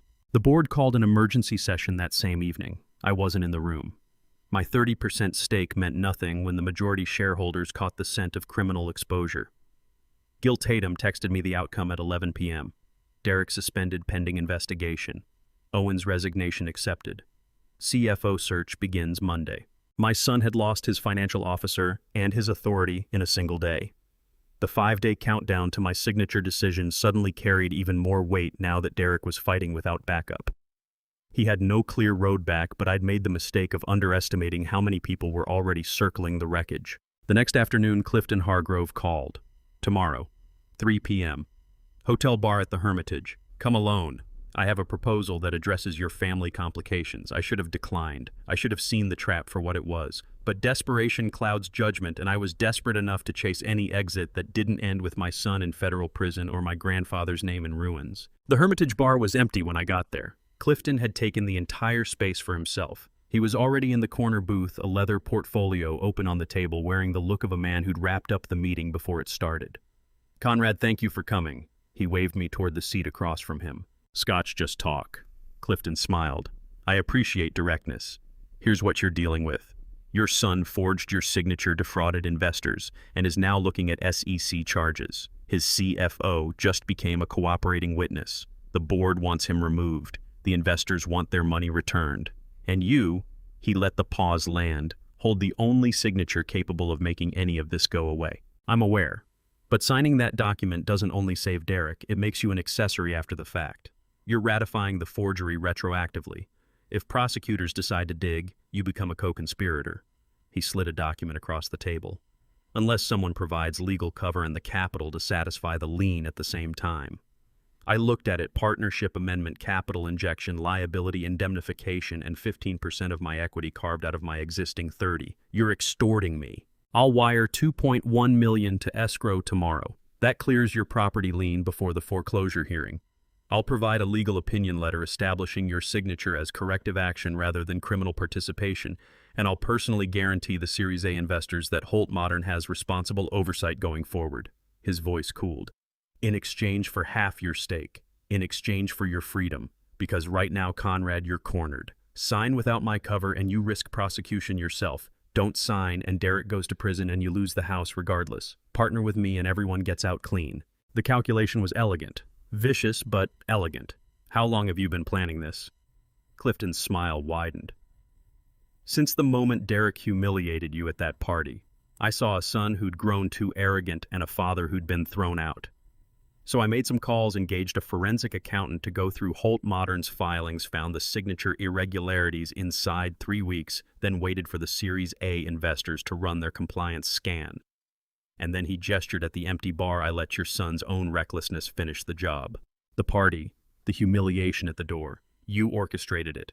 I encouraged it, Clifton corrected. Derek needed very little prompting to treat you like outdated equipment. I simply made sure the right people had a clear view when he did. Investors pay attention when a founder's son holds contempt for the man who built the thing. Makes them start wondering what other warning signs they've been ignoring. 6 months. He'd been working the board for 6 months, converting my humiliation into a position in the company. What do you call it when your private shame becomes another man's leverage play? You have 48 hours, Clifton said, closing the portfolio.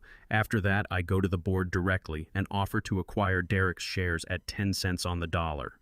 Either way, I get my stake. The only question is whether you're inside the arrangement or left outside it. He stood, dropped 2 50s on the table for drinks we hadn't ordered, and walked out. I stayed in that empty bar until the bartender came back staring at the contract that would save my son and sell my legacy in the same stroke of the pen. Clifton hadn't simply taken advantage of Derek's fraud, he'd constructed the entire operation from the ground up, humiliation to investigation to extraction. The party wasn't cruelty, it was commerce. And now I had 2 days to decide 15% for my family's survival or let everything burn rather than reward the man who'd monetized my shame. The guillotine had just grown a second blade. Clifton's 48-hour ultimatum sat in my truck's glove box. But before I could settle on whether to trade half my equity stake for my son's freedom, someone else made a decision that shifted the whole calculation. Day 7-9 in the morning. I was in the East Nashville woodshop running a hand plane across cherry stock when the door swung open and Petra walked in. Derek's wife, Nate's mother, 30-years-old tax attorney with the kind of forensic instinct that makes her formidable in an audit room.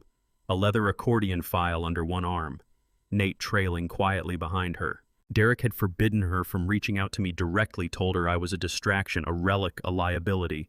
Yet here she was, stepping across a line he'd drawn. I need to see every piece of historical documentation, she said, no preamble. I'm not here for Derek's ego. I need to understand what ground I'm actually standing on. I gestured to the workbench. Everything's there. Loan agreement, UCC1 filings, delinquency records, the original sketches. She laid the documents out the way you spread a blueprint, methodical, nothing overlapping. Nate stood beside her, watching his mother work with the same focused attention he brought to the shop on his own visits. Gambling debt he swore he'd walked away from. He didn't borrow to grow the company, I said. He borrowed to hide that from you. She set the check down and moved to the loan agreement, reading each clause with the precision of someone trained to find the space between what's written and what's intended. Her finger moved along the payment schedule, the default terms, the collateral provisions. He put up your house. She said it without framing it as a question. I defended him, she continued. Last week when the investor audit landed, I told my partners he was being set up.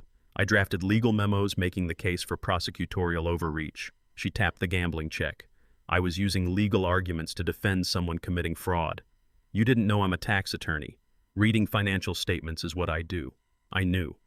I chose not to look. She pulled the documents back into the file. But Nate is watching now, and I won't raise my son to believe that loyalty means turning your eyes away from the truth. She'd crossed the boundary Derek had put in place not to shield her husband but to audit the real structure of her own life. That was the development I hadn't foreseen when the wife stops protecting the son and starts protecting the truth. There's more, I said. Something Gil turned up in the original loan terms. I think you need to hear it. An hour later, the three of us sat in Gil Tatum's Germantown office. His desk was clear except for one document, the original loan agreement, open to page 11. Petra leaned forward. Nate sat beside her, old enough to sense the gravity in the room, young enough that the full machinery of it was still beyond him. Petra's hand was trembling slightly against the desk, her son's future locked inside a legal mortise joint, the only person holding the key her father-in-law, the architect of the whole structure. Self-executing, Gill continued. Zero corporate consent required, no board resolution, no shareholder vote needed. Derek triggered both conditions, 90-day payment default and fraudulent cap tables. The transfer happens by itself the moment you elect to invoke it. How much equity? Petra asked.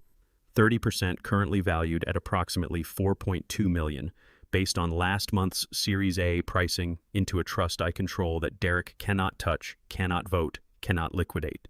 It passes to Nate at 18. Until then, you're the sole decision maker. I built that provision the day I signed the loan. I'd watched Derek long enough to know he had problems with control, with gambling, with truth. So I made certain that if he defaulted on the debt or on his integrity, the equity wouldn't simply evaporate. It would move to someone who'd put it toward an education rather than an ego.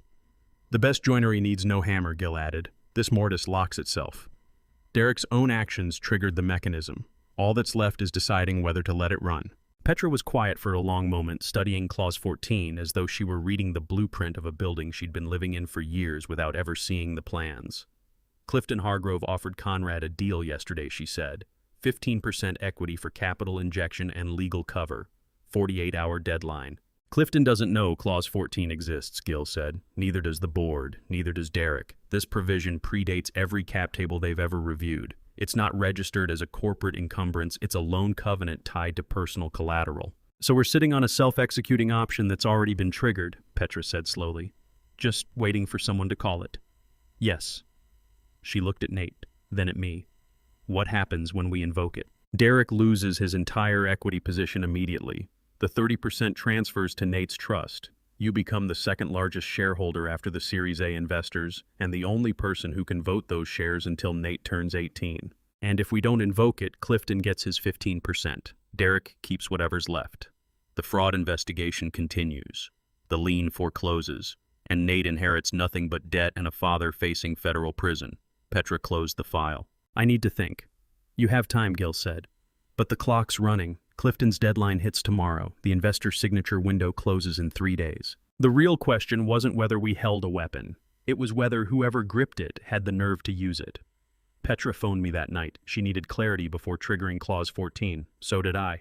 Day 8, we faced Harriet Beckham across the table at Aldred and Fossey. She shut the file with a crack like a lock engaging. Harriet Beckham, 52, a veteran SEC prosecutor who'd spent 20 years marching white-collar offenders into federal custody before crossing to defense work. Everything about her said she understood this machinery from the inside out. Petra's grip tightened on the armrest. What are his options? Cooperate with prosecutors, accept a plea, hope for 7 years with good behavior. Harriet moved through the timeline. But there's something unusual here. The Series A round hasn't technically closed. The investors issued their ultimatum, but no money has actually moved. I asked what that meant. It meant the fraud might be unconsummated. If the round fails to close before any action is taken, the charge becomes attempted fraud rather than the completed version. Sentencing exposure drops considerably. Potentially no federal time if prosecutors decline to pursue. Petra angled forward. How do we make it collapse? Harriet's gaze came to me. If your equity transfer clears the corporate structure before closing, the cap table shifts in ways that matter.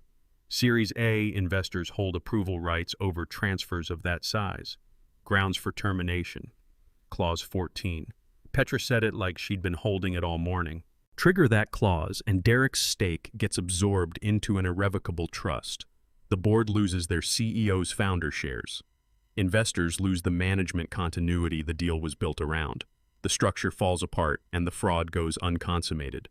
The exit lane had materialized. A grandfather's mortise joint keeping a son out of federal prison if we had the will to drive it through. But driving it through meant taking everything from Derek. There's a price, Harriet went on.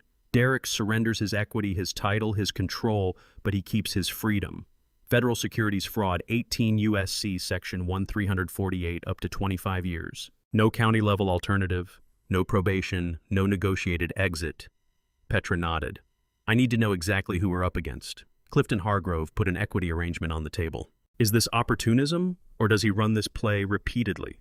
Pull his litigation history, Harriet suggested. Pacer database. That afternoon, Petra worked from home while I held down the wood shop. Her call came 3 hours later. Her voice had changed a flat, cold quality, like someone who'd uncovered a schematic they'd rather not have found. I thought back to the Hermitage Hotel bar, the way Clifton had laid out his portfolio and described a 6-month extraction as routine because for him it was. He'd run it before more than once. Derek was never an individual to him. He was a category. Warren Cheswick, his first son-in-law, had taken him to court tortious interference, fraudulent inducement, dismissed on summary judgment. Clifton's lawyers maintained every action fell within legal limits. Courts agreed aggressive business isn't a crime.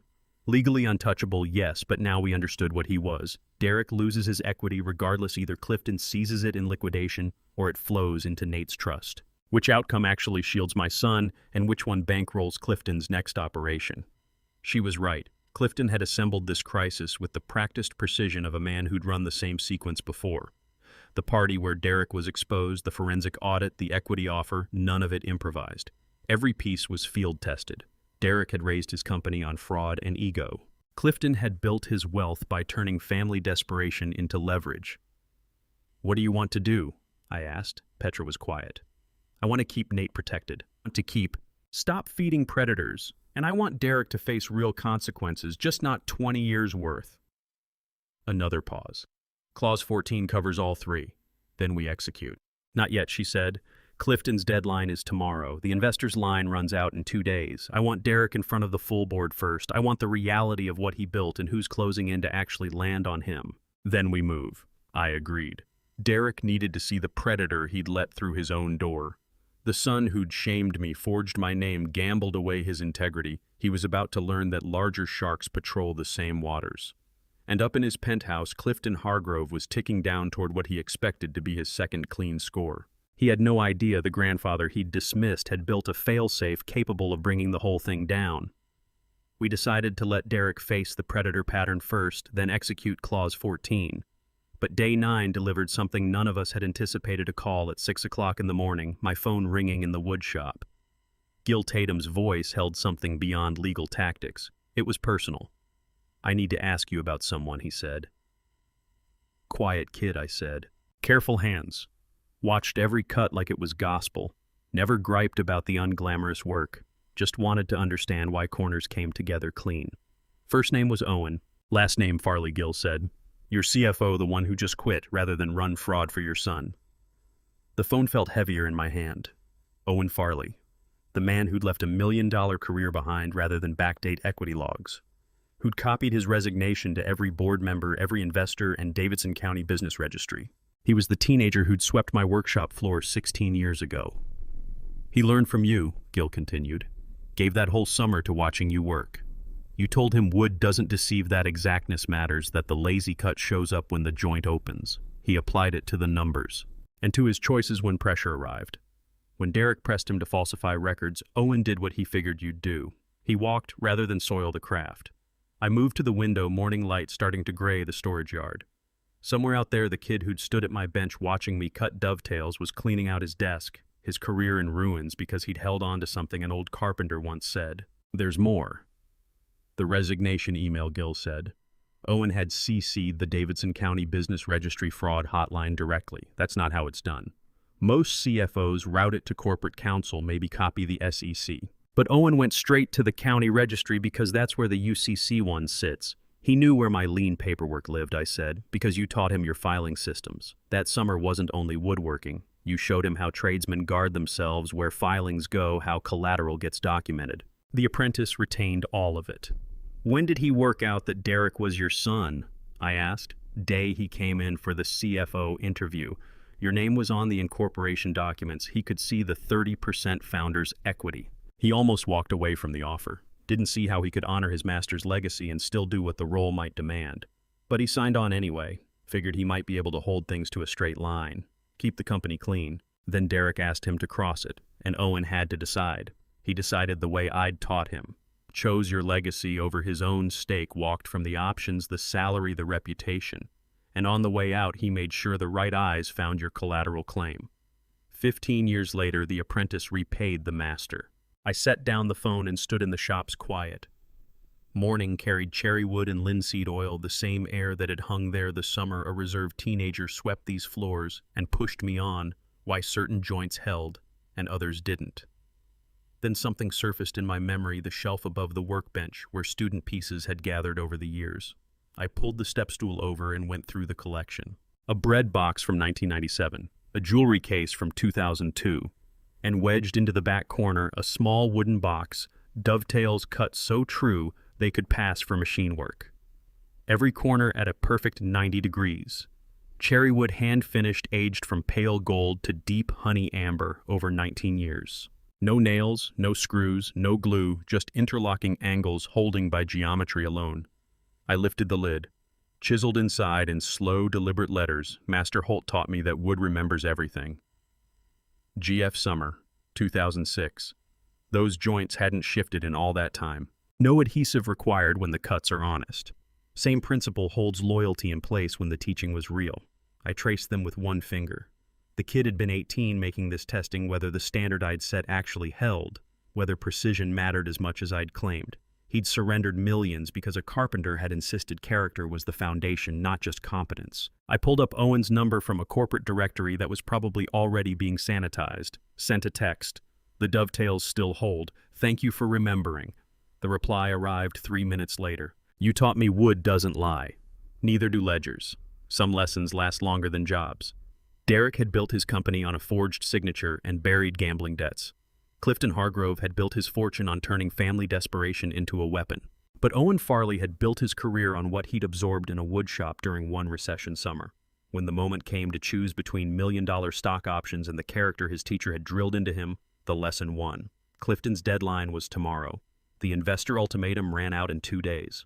Clause 14 sat loaded and waiting.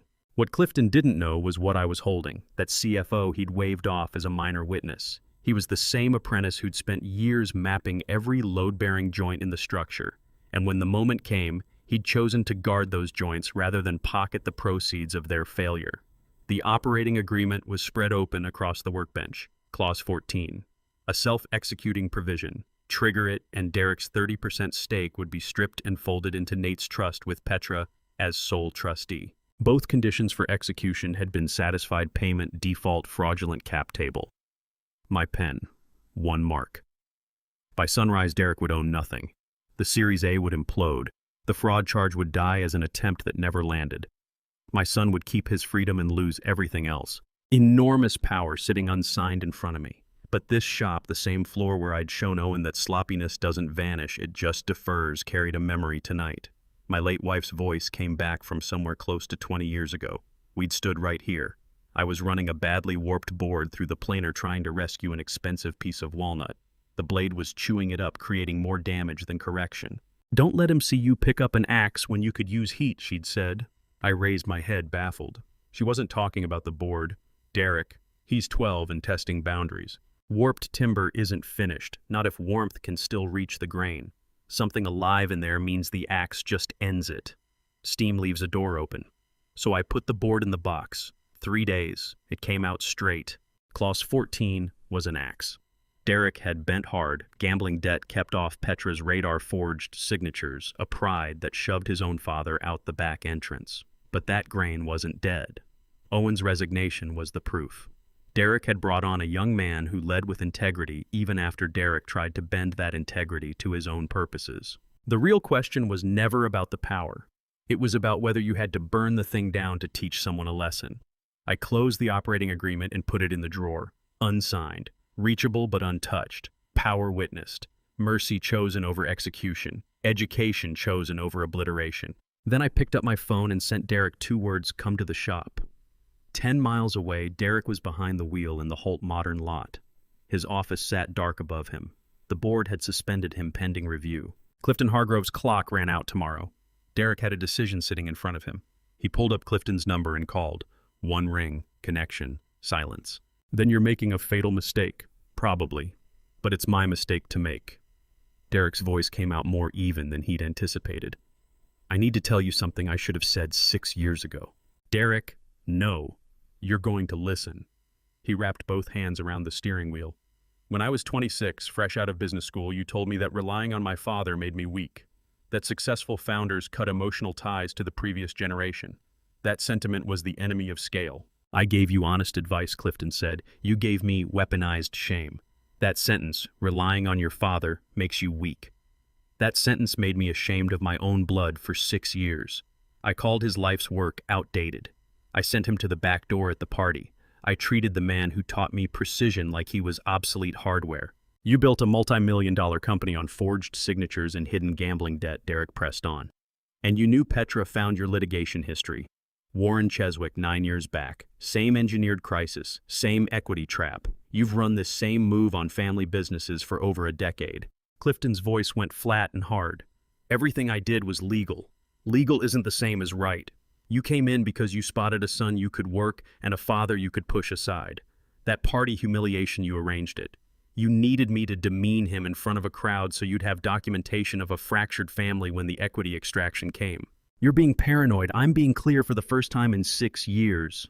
Derek's voice cracked at the edge. You conditioned me to push him out. You convinced me that honoring my father was a liability. You made family loyalty into something I couldn't say out loud without flinching. Ashamed of my own blood. 6 years of that corrosive conditioning shattering inside a single phone call. The predator's hold releasing one sentence at a time. And now here you are. Broke-benched, Clifton said, voice dropping to something colder. Staring down, federal exposure. Walk away from my offer, and the equity lands in your father's trust. The investors are gone. The prosecution moves. You're picking pride over your own survival. I'm picking family over a predator. Derek steadied his breath. My father raised a business with these 2 hands, trained people who carried those lessons forward. 16 years of that. Built something durable because it came from craft, not speed. I tried to go bigger faster and skipped his precision. What I built was a house of cards. So you're surrendering. I'm terminating you. You're no longer my advisor, my connection to investors, or welcome on any company property. Your equity position is unchanged, but your advisory role is finished as of tonight. You're manufacturing an enemy, Derek. No, I'm ending my apprenticeship and becoming you. Derek hung up and sat there in the dark lot, both hands trembling against his thighs. 6 years of carefully constructed psychology, the humiliation attached to his father's name, the idea that feeling anything was a weakness, the certainty that family attachment was something successful, men cut away, all of it caving in under the weight of one conversation. Then his phone lit up, a text from a number he'd gone months without opening. Come to the shop. He read it twice. The wood shop where at 12 years old he'd sat across from his father learning dovetail joints, where he'd lost patience and announced that hand tools belonged in a museum, the space he'd written off as a relic, the exact doorstep where the betrayal had taken root. 2 men, same night, each arriving at a fork. A father holding the leverage to flatten his son had set it down instead. A son who needed a predator's money had walked away from it. Both turned the same direction towards something being repaired rather than destroyed. That 2-word text had called Derek back to the place it all began. Backdoor humiliation. A father made to feel worthless, years of manufactured shame, and on the other side of that door either reckoning or reunion. But for the first time in 6 years, Derek's car was pointed toward his father, not away. His headlights cut across the gravel just before midnight. When he climbed out and I got a look at him, I nearly didn't place him. No Armani-worn jeans, a college shirt he'd kept for 20 years. All the professional packaging had been stripped off. He stepped through the door of the shop, the same room that had been closed to him for 6 years. On the workbench, 2 bowls. Canned soup, the same cheap brand I'd made him eat at 16 after he'd failed his joinery test by rushing the cuts. Steam curled up into the cold air of the workshop. Sit, I said. We didn't speak. 10 minutes went by with nothing moving except spoons on ceramic and the heater cycling on and off. That soup tasted the way guilt tastes, salty and heavy and inescapable. The same flavor as the night 16 years ago when I explained to him that a joint cut fast shows its weakness later. 10 minutes of that quiet over 2 bowls. The steam lifting between us like all those years of corporate distance quietly dissolving. Derek put his bowl down first. His hands weren't steady. I need to tell you everything, he said, not the version Gil Tatum packages for the legal file. The actual truth. I didn't say anything. I paid the building inspector with equity options. He signed off on foundation work that had no business passing. Derek's voice had gone raw. I pulled grandfather's original blueprints from the Historical Society without authorization. The whole presentation deck built on stolen IP. He took a breath. And I forged your signature 3 times over 8 months. Cap tables, operating agreements, compliance certifications. I talked myself into believing you'd consented verbally that the signatures were procedural. That was a story I told myself. I forged them because Clifton told me that needing you was a weakness. Because I wanted to be accepted so badly, I stopped thinking about whose name I was signing. The shop held nothing but the tick of the heater and the full weight of that confession stretched out between 2 empty bowls. Do you know the difference between veneer and solid oak? I asked. Derek looked across at me, thrown. Veneer is stunning to look at. Clean grain, not a flaw visible until something heavy lands on it and it blows apart because the beauty was only surface deep. Solid oak carries knots and scars and imperfections, but put a load on it and it holds. You can raise whole generations of structure on solid oak. I moved my bowl off to the side. For 6 years you've been veneer. Gorgeous pitch, flawless exterior. But the first real test arrived compliance audit, a CFO who wouldn't bend, and you came apart because nothing real was holding you up. I know, Derek said, barely above a whisper. The question in front of you isn't about what already broke. It's whether you're willing to be solid timber from here forward. The kind that shows its grain honestly, knots included. He looked straight at me. I fired Clifton tonight, told him he'd spent 6 years using shame as a weapon against you, and that I was finished being his instrument. Then I pointed my car here because I'd rather stand in front of whatever judgment you bring than go on pretending I'm something I'm not. I gave one slow nod. Whatever comes next from prosecutors or investors, that's theirs to bring. I'm not here as your judge, I'm here as your father, and tonight I'm looking at timber that took a terrible bend without breaking through. What about Clause 14 sledgehammers knock things down? They don't put anything back together. I reached up and lifted down the wooden box Owen had built. Your CFO, the one who walked out. He apprenticed under me 16 years ago, learned what integrity looks like in this shop. The fact that you hired him means somewhere beneath the veneer, you still valued what I put into you. That's the grain showing through. That's what restoration works with. Derek stared at the dovetail joints. I don't deserve to be restored. Neither did I the morning your mother caught me lying to a client. She gave me heat instead of the axe. That's what family does. We talked until 2 o'clock in the morning, full scope of the fraud, the legal exposure, what a path forward could look like. Then Derek left. Not forgiven. That would take years, but not demolished either. Day 10 came in with thin light through the windows at 6 in the morning. I sat down at the workbench with grid paper and a good pen. The letter took 40 minutes. Grid paper holds teaching, the way a mortise holds a 10 in precision lines carrying words across a decade to a grandson who will need timber truth far more than equity formulas. Nate, I wrote you're 8 now. By the time your eyes find these words, you'll be 18 and already deciding what kind of man you're going to build yourself into. Your father made choices that nearly brought down what 3 generations constructed, but when the moment arrived, he chose restoration over destruction, chose family over predators, truth over veneer. Understand that real wealth isn't a stack of stock certificates or a percentage on a cap table. It's raising something honest with your own hands and standing behind it under your family name. The finest timber isn't wood that never bent. It's wood that took the heat straightened under it and refused to snap. Your father bent. He didn't snap. Hold to that. Build with integrity and stand behind your work. Remember that shortcuts don't vanish. They show up years later as joints that fail. And know that your grandfather chose education over vengeance because teaching outlasts punishment by a long measure. This workshop is here for you when you're ready. The tools will remember. So will the wood. So will you. I wrote my full name beneath it and the date. Gil arrived at 7. I'd called him an hour before. He brought an antique leather blueprint tube, the kind architects used before digital storage, cylindrical, with brass end caps and a weatherproof seal. I rolled the letter, carefully fed it inside, and sealed both ends. 10 years in the vault, Gil said. Nate opens it at 18 when words carry more weight than rules do. And if something happens to me, Petra holds the second key. The letter reaches him either way. I passed Gil the tube. Handing it across felt like transferring something more permanent than equity, the actual inheritance that mattered. Not 30% of a company erected on fraud, but a teaching about heat and timber and what it means to carry a family name with integrity. Gil walked out with the blueprint tube, By noon, it would be locked in the Germantown vault. By evening, Derek would be negotiating with prosecutors.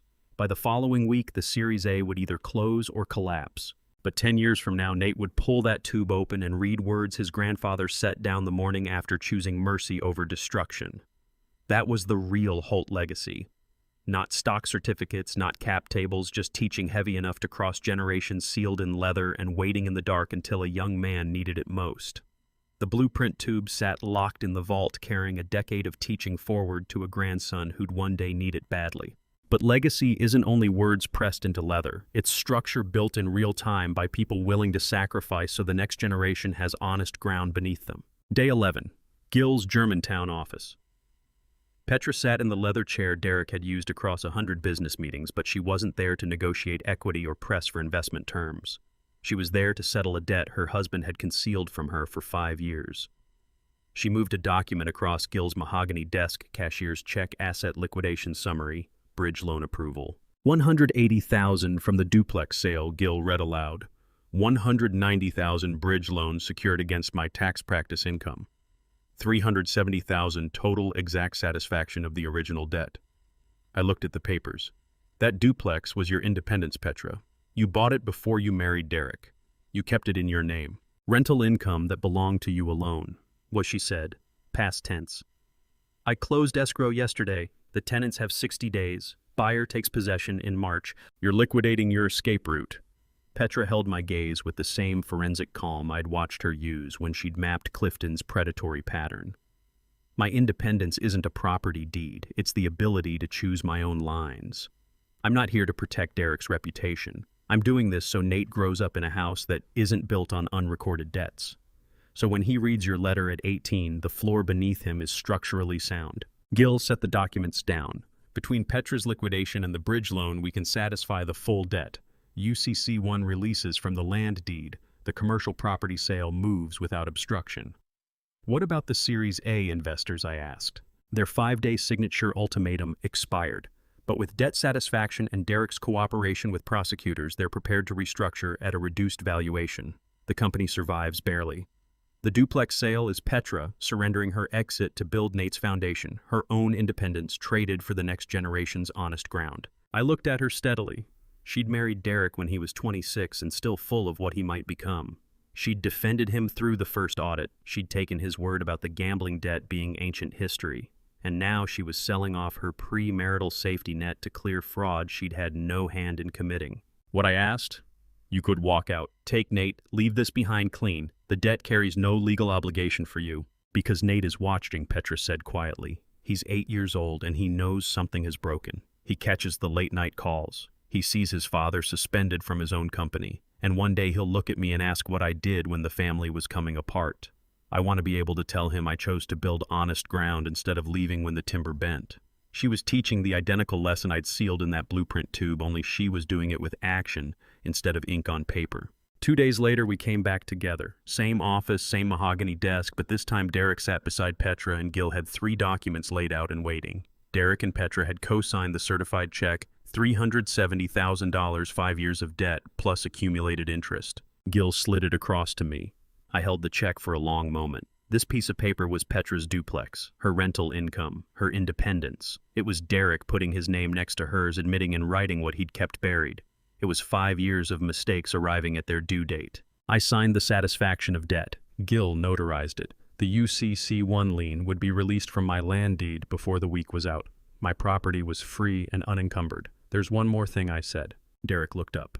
He'd been quiet through the whole proceeding, letting Petra carry it. The corporate armor was still gone. A simple button-down khakis. The man who'd ushered me out the back door at that party looked like he'd absorbed a decade in 2 weeks. Clause 14 stays in effect, I said. The 30% equity transfers into Nate's trust at 18. Petra is sole fiduciary. That is not negotiable. Derek's face registered the same shock Clause 14 had produced before the same jolt as the backdoor moment at the party. But this surprise carried inheritance, not rejection. Blood earned, not punishment delivered. Derek stared across at me. You're not removing it. I thought the debt being cleared meant I assumed you'd take out the equity transfer. Why would I do that? Because I forged your signature. Because I triggered both default conditions. Because Clause 14 was protection against my worst impulses, and you just told me I'm timber that bent without snapping. I shook my head. This isn't punishment, Derek. It's heritage. That 30% is Nate's birthright. Not because you failed and I'm driving the lesson home, because his blood earned it. 3 generations of Holt craftsmanship flow toward him. Your grandfather laid foundations that still bear load. I raised the business you've been running. You brought on a CFO who chose integrity over his own career. That legacy belongs to Nate. But Petra holds it until he's 18. Because Petra just gave up her independence to build honest ground for your son. Because she's demonstrated she will choose structure over shortcuts every time. Because the best trustee isn't always the biological parent, it's the person who understands that legacy is stewardship, not ownership. Petra's hand rested on the table, fingers steady. She wasn't surprised. We had talked it through 2 days earlier, right after she'd presented the duplex liquidation. The equity wasn't being taken from Derek as a penalty. It was being preserved for Nate as an inheritance. Gil produced the 3rd document. Consent to commercial property sale, $2.1 million proceeds to Conrad Holt free and clear of any encumbrance. I signed it. The land my father purchased in 1961 for $8,000 would close next month at $2.1 million. That capital would fund my retirement, seed Nate's trust with education money, and demonstrate that patient craftsmanship compounds across generations. 3 signatures, Gil said, collecting the documents. Debt satisfaction releases the lien. Property sale proceeds without complication. Clause 14 survives as Nate's inheritance vehicle. Clean structure. I stood and extended my hand to Petra. She took it with a firm grip, the handshake of someone who knew exactly what she'd committed to. Thank you for building honest ground, I said. Thank you for showing us what that looks like, she replied. Derek stayed seated, eyes on the notarized documents in front of him. His wife had surrendered her exit. His father had protected his son's inheritance, despite holding every legal mechanism to strip it, and what had been handed back to Derek was something rarer than mercy. What Derek witnessed that day was 2 people making the harder choice, education instead of vengeance, structure instead of shortcuts. What gets passed down instead of what gets even. The debt ledger was closed. The commercial property was free to sell. And Nate's 30% sat sealed in trust, waiting a decade for a young man to step into what 3 generations of bent but unbroken timber had built. 3 signatures, and the family stood on honest ground again. But honest ground has to be defended. Predators don't leave the property line on their own. That same afternoon, Petra handled the final piece with the precision of a surgeon who's done this before. Day 13 back in the Germantown office. Petra set her phone face up on Gil's desk and hit the speaker button. I was present as witness. Gil opened his legal pad. The call connected. Clifton's voice came through smooth and assured. Petra, I imagine this is about the equity arrangement. It isn't about equity, Dad. Petra's voice had the detached accuracy of someone reading from a surveyor's report. I'm calling about Warren. A beat of silence. Warren. Warren Cheswick, your first son-in-law. The man who ran the logistics company. The one you harvested 9 years ago. She drew a document from the folder in front of her. I pulled historical title filings from your original development partnership, traced the Cascade default sequence, found the emergency equity injection, found the asset liquidation that came 18 months later, $2.3 million going into your accounts while Warren walked away with nothing and a dissolved marriage. Something shifted in the silence coming through the speaker, a calculation running behind it. You ran the identical play, Petra said. Manufactured debt crisis, rescue equity offered, control extracted, assets stripped, new target acquired. Derek wasn't a special situation, he was a category, and you pushed him to cut his own father out deliberately so you'd have documented family rupture on file when you came to claim the equity. Business is competitive, Clifton said, measuring each word. What I did was legal. Legal and right are not the same thing. You said that to Derek yourself. Petra's tone never warmed. You're not an investor, Dad. You're a harvester. You've spent more than a decade perfecting the approach. I sat watching Petra work the same economy of motion I tried to bring to dovetails. Nothing wasted, every cut intentional, every angle thought through before the blade touched wood. Here is what takes effect immediately, she said. As of 5 p.m. today, your access to this household is terminated. Security codes changed and not shared. Your name comes off the family guest lists, emergency contacts, and all trust paperwork. Any attempt to reach Derek, Nate, or Conrad, and we file tortious interference and fraudulent inducement before the hour is out. Gil has the complaint prepared. Gil placed a hand on the document beside him. 6 pages of legal exposure. You're cutting me off entirely, Clifton said. His voice had gone deliberate. I'm making certain my son doesn't come of age watching his grandfather squeeze family desperation into equity. Nate is 8 years old. He will not grow up thinking predation is just how business works. 8 seconds of silence on the line. The kind of silence that comes when someone realizes the door has been shut and won't be reopened. Then the call ended. No rebuttal, no countermove, just the recognition that the season was over. Petra lifted her phone from the desk and put it away. That's handled. Gil wrote something on the pad. I'll get the access revocation filed before close of business. I held Petra's gaze for a moment. She had just drawn a permanent line between herself and her father to keep her son from learning that people are prey. The cost of building honest ground kept rising. She kept meeting it. 3 weeks went by. The commercial sale closed. The U.S. Attorney's Office declined federal charges in return for 5 years of probation and a permanent SEC registration bar. The company was restructured from the frame out. Then my phone rang and Derek's voice came from Holt Modern. The Series A cleared, he told me, and the relief in it was unguarded. Fully clean cap table. Your 30% Clause 14 Nate's Trust, all of it set out in plain language in the investor agreement. They came in with the full equity structure in front of them. The lead investor said, "We fund companies with structural integrity to expose and correct errors. We don't fund firms using veneer to hide cracks." They needed the transparency itself to be the evidence of reform. I felt a quiet satisfaction at that. Veneer versus solid oak, the lesson had found its way into a boardroom. There's something else, Derek said. Petra is CEO. I'm Chief Creative Officer, zero independent capital authority. Every financial move she has to co-sign. The board hardwired it into the operating agreement. How does that sit with you? Relieved, honestly. I'm good at the design side. The capital management side nearly killed everything I built. Took losing it all to finally see where my actual lane was. Petra understands structural integrity. I understand how to make something worth looking at. Turns out you need both in the same building. And one more thing. I'm sending a courier to the wood shop this afternoon. Should arrive around 3. What is it? Something I need to return. The courier pulled up at 2:50. Young woman, cargo van hands that moved carefully.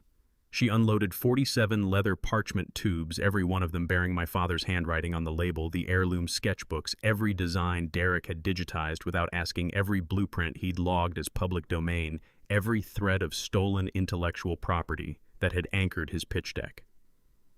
I brought the tubes inside one at a time and laid them back in the hidden drawer that had held them for 30 years. The parchment carried the smell of old-age cedar and my father's pipe tobacco from 1964. Inside each one, buildings still standing in Nashville.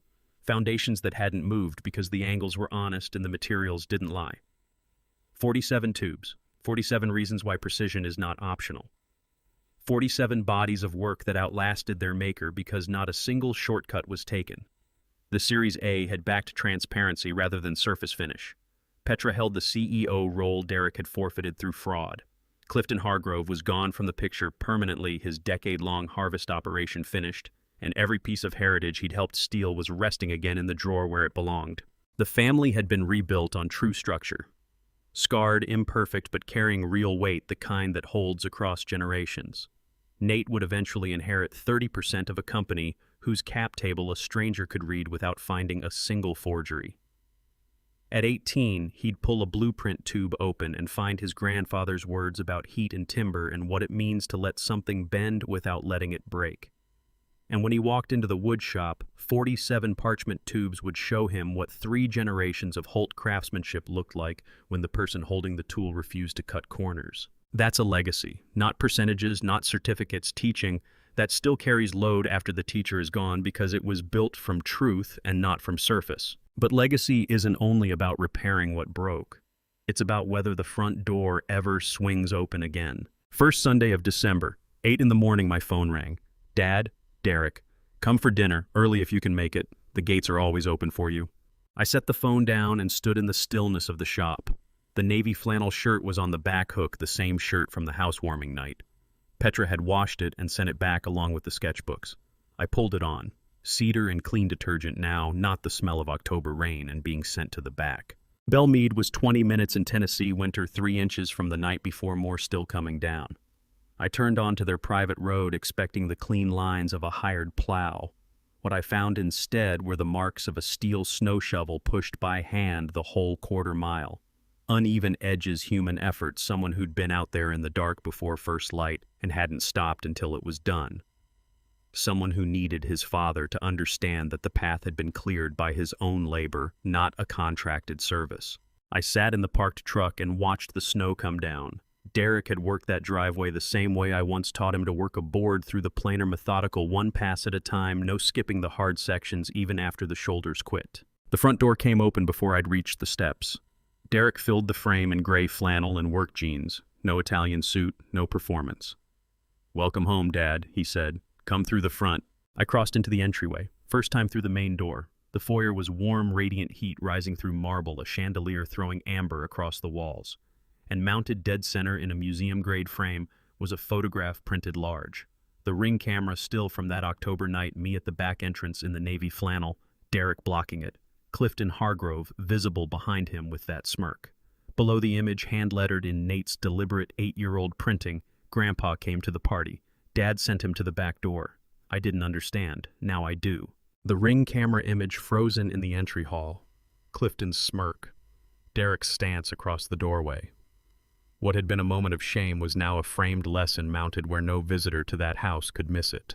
Boots on the stairs, fast, heavy. Nate came off the landing at a dead run. "I hung it, Grandpa," he announced, one hand stabbing toward the frame. "Right there, so every single person who walks in has to see it. Especially Daddy." I crouched to his level. "Good work, kid. Your measurements are perfectly true."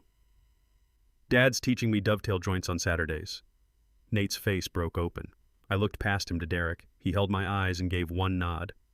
"Figured it was time I actually learned what you tried to show me. Better late than never." Petra stepped out from the kitchen doorway. When she saw me standing there, not at the threshold, not at the service entrance, but inside in the middle of the room, she smiled. "Dinner's in an hour," she said. The evening settled in, and eventually I was reaching for my coat. Derek walked me to the front door. We stood together on the slate step. The snow was coming down harder now, filling in the shovel marks on the driveway he'd cut by hand. He stopped and turned. Then he went down on one knee in the falling snow. He reached up and wrapped both hands around my calloused, oil-stained ones and pressed his forehead against the rough skin that smelled of linseed oil and 64 years of woodshop work. Derek kneeling in the snow like warped timber, taking heat bent, but holding together, waiting for the master carpenter's hand to confirm the straightening had taken. "I was warped, Dad," he said quietly, snow settling on his shoulders. "Bent by ego, by Clifton's manipulation, by how badly I needed someone to tell me I was enough. You gave me heat instead of the axe. You chose restoration over destruction. And I'm asking," his voice gave way, "please come back inside. Not as a visitor, as family." I rested my hand on his shoulder the way a carpenter settles a crooked piece into a joint, the grip that checks whether the wood has truly straightened or will spring back the moment you let go. Derek's shoulder steadied beneath my palm. He rose, snow drifting between us. "I'd like that," I said. We turned and walked back in together. Petra had tea waiting, the expensive kind she reserved for occasions that earned it. She pointed us toward the lounge sofa facing the floor-to-ceiling windows and the snow-covered grounds beyond. The fire in the hearth threw amber across the room. Outside, fresh snow was already softening the driveway Derek had cleared in the dark before anyone else was awake. I sat in the warm house alongside my son and his family, not at the back entrance, not standing in the cold waiting to be let in. Inside, through the front door, in the chair nearest the fire. A carpenter understands that the door you're shown out of shapes the door you'll one day come back through.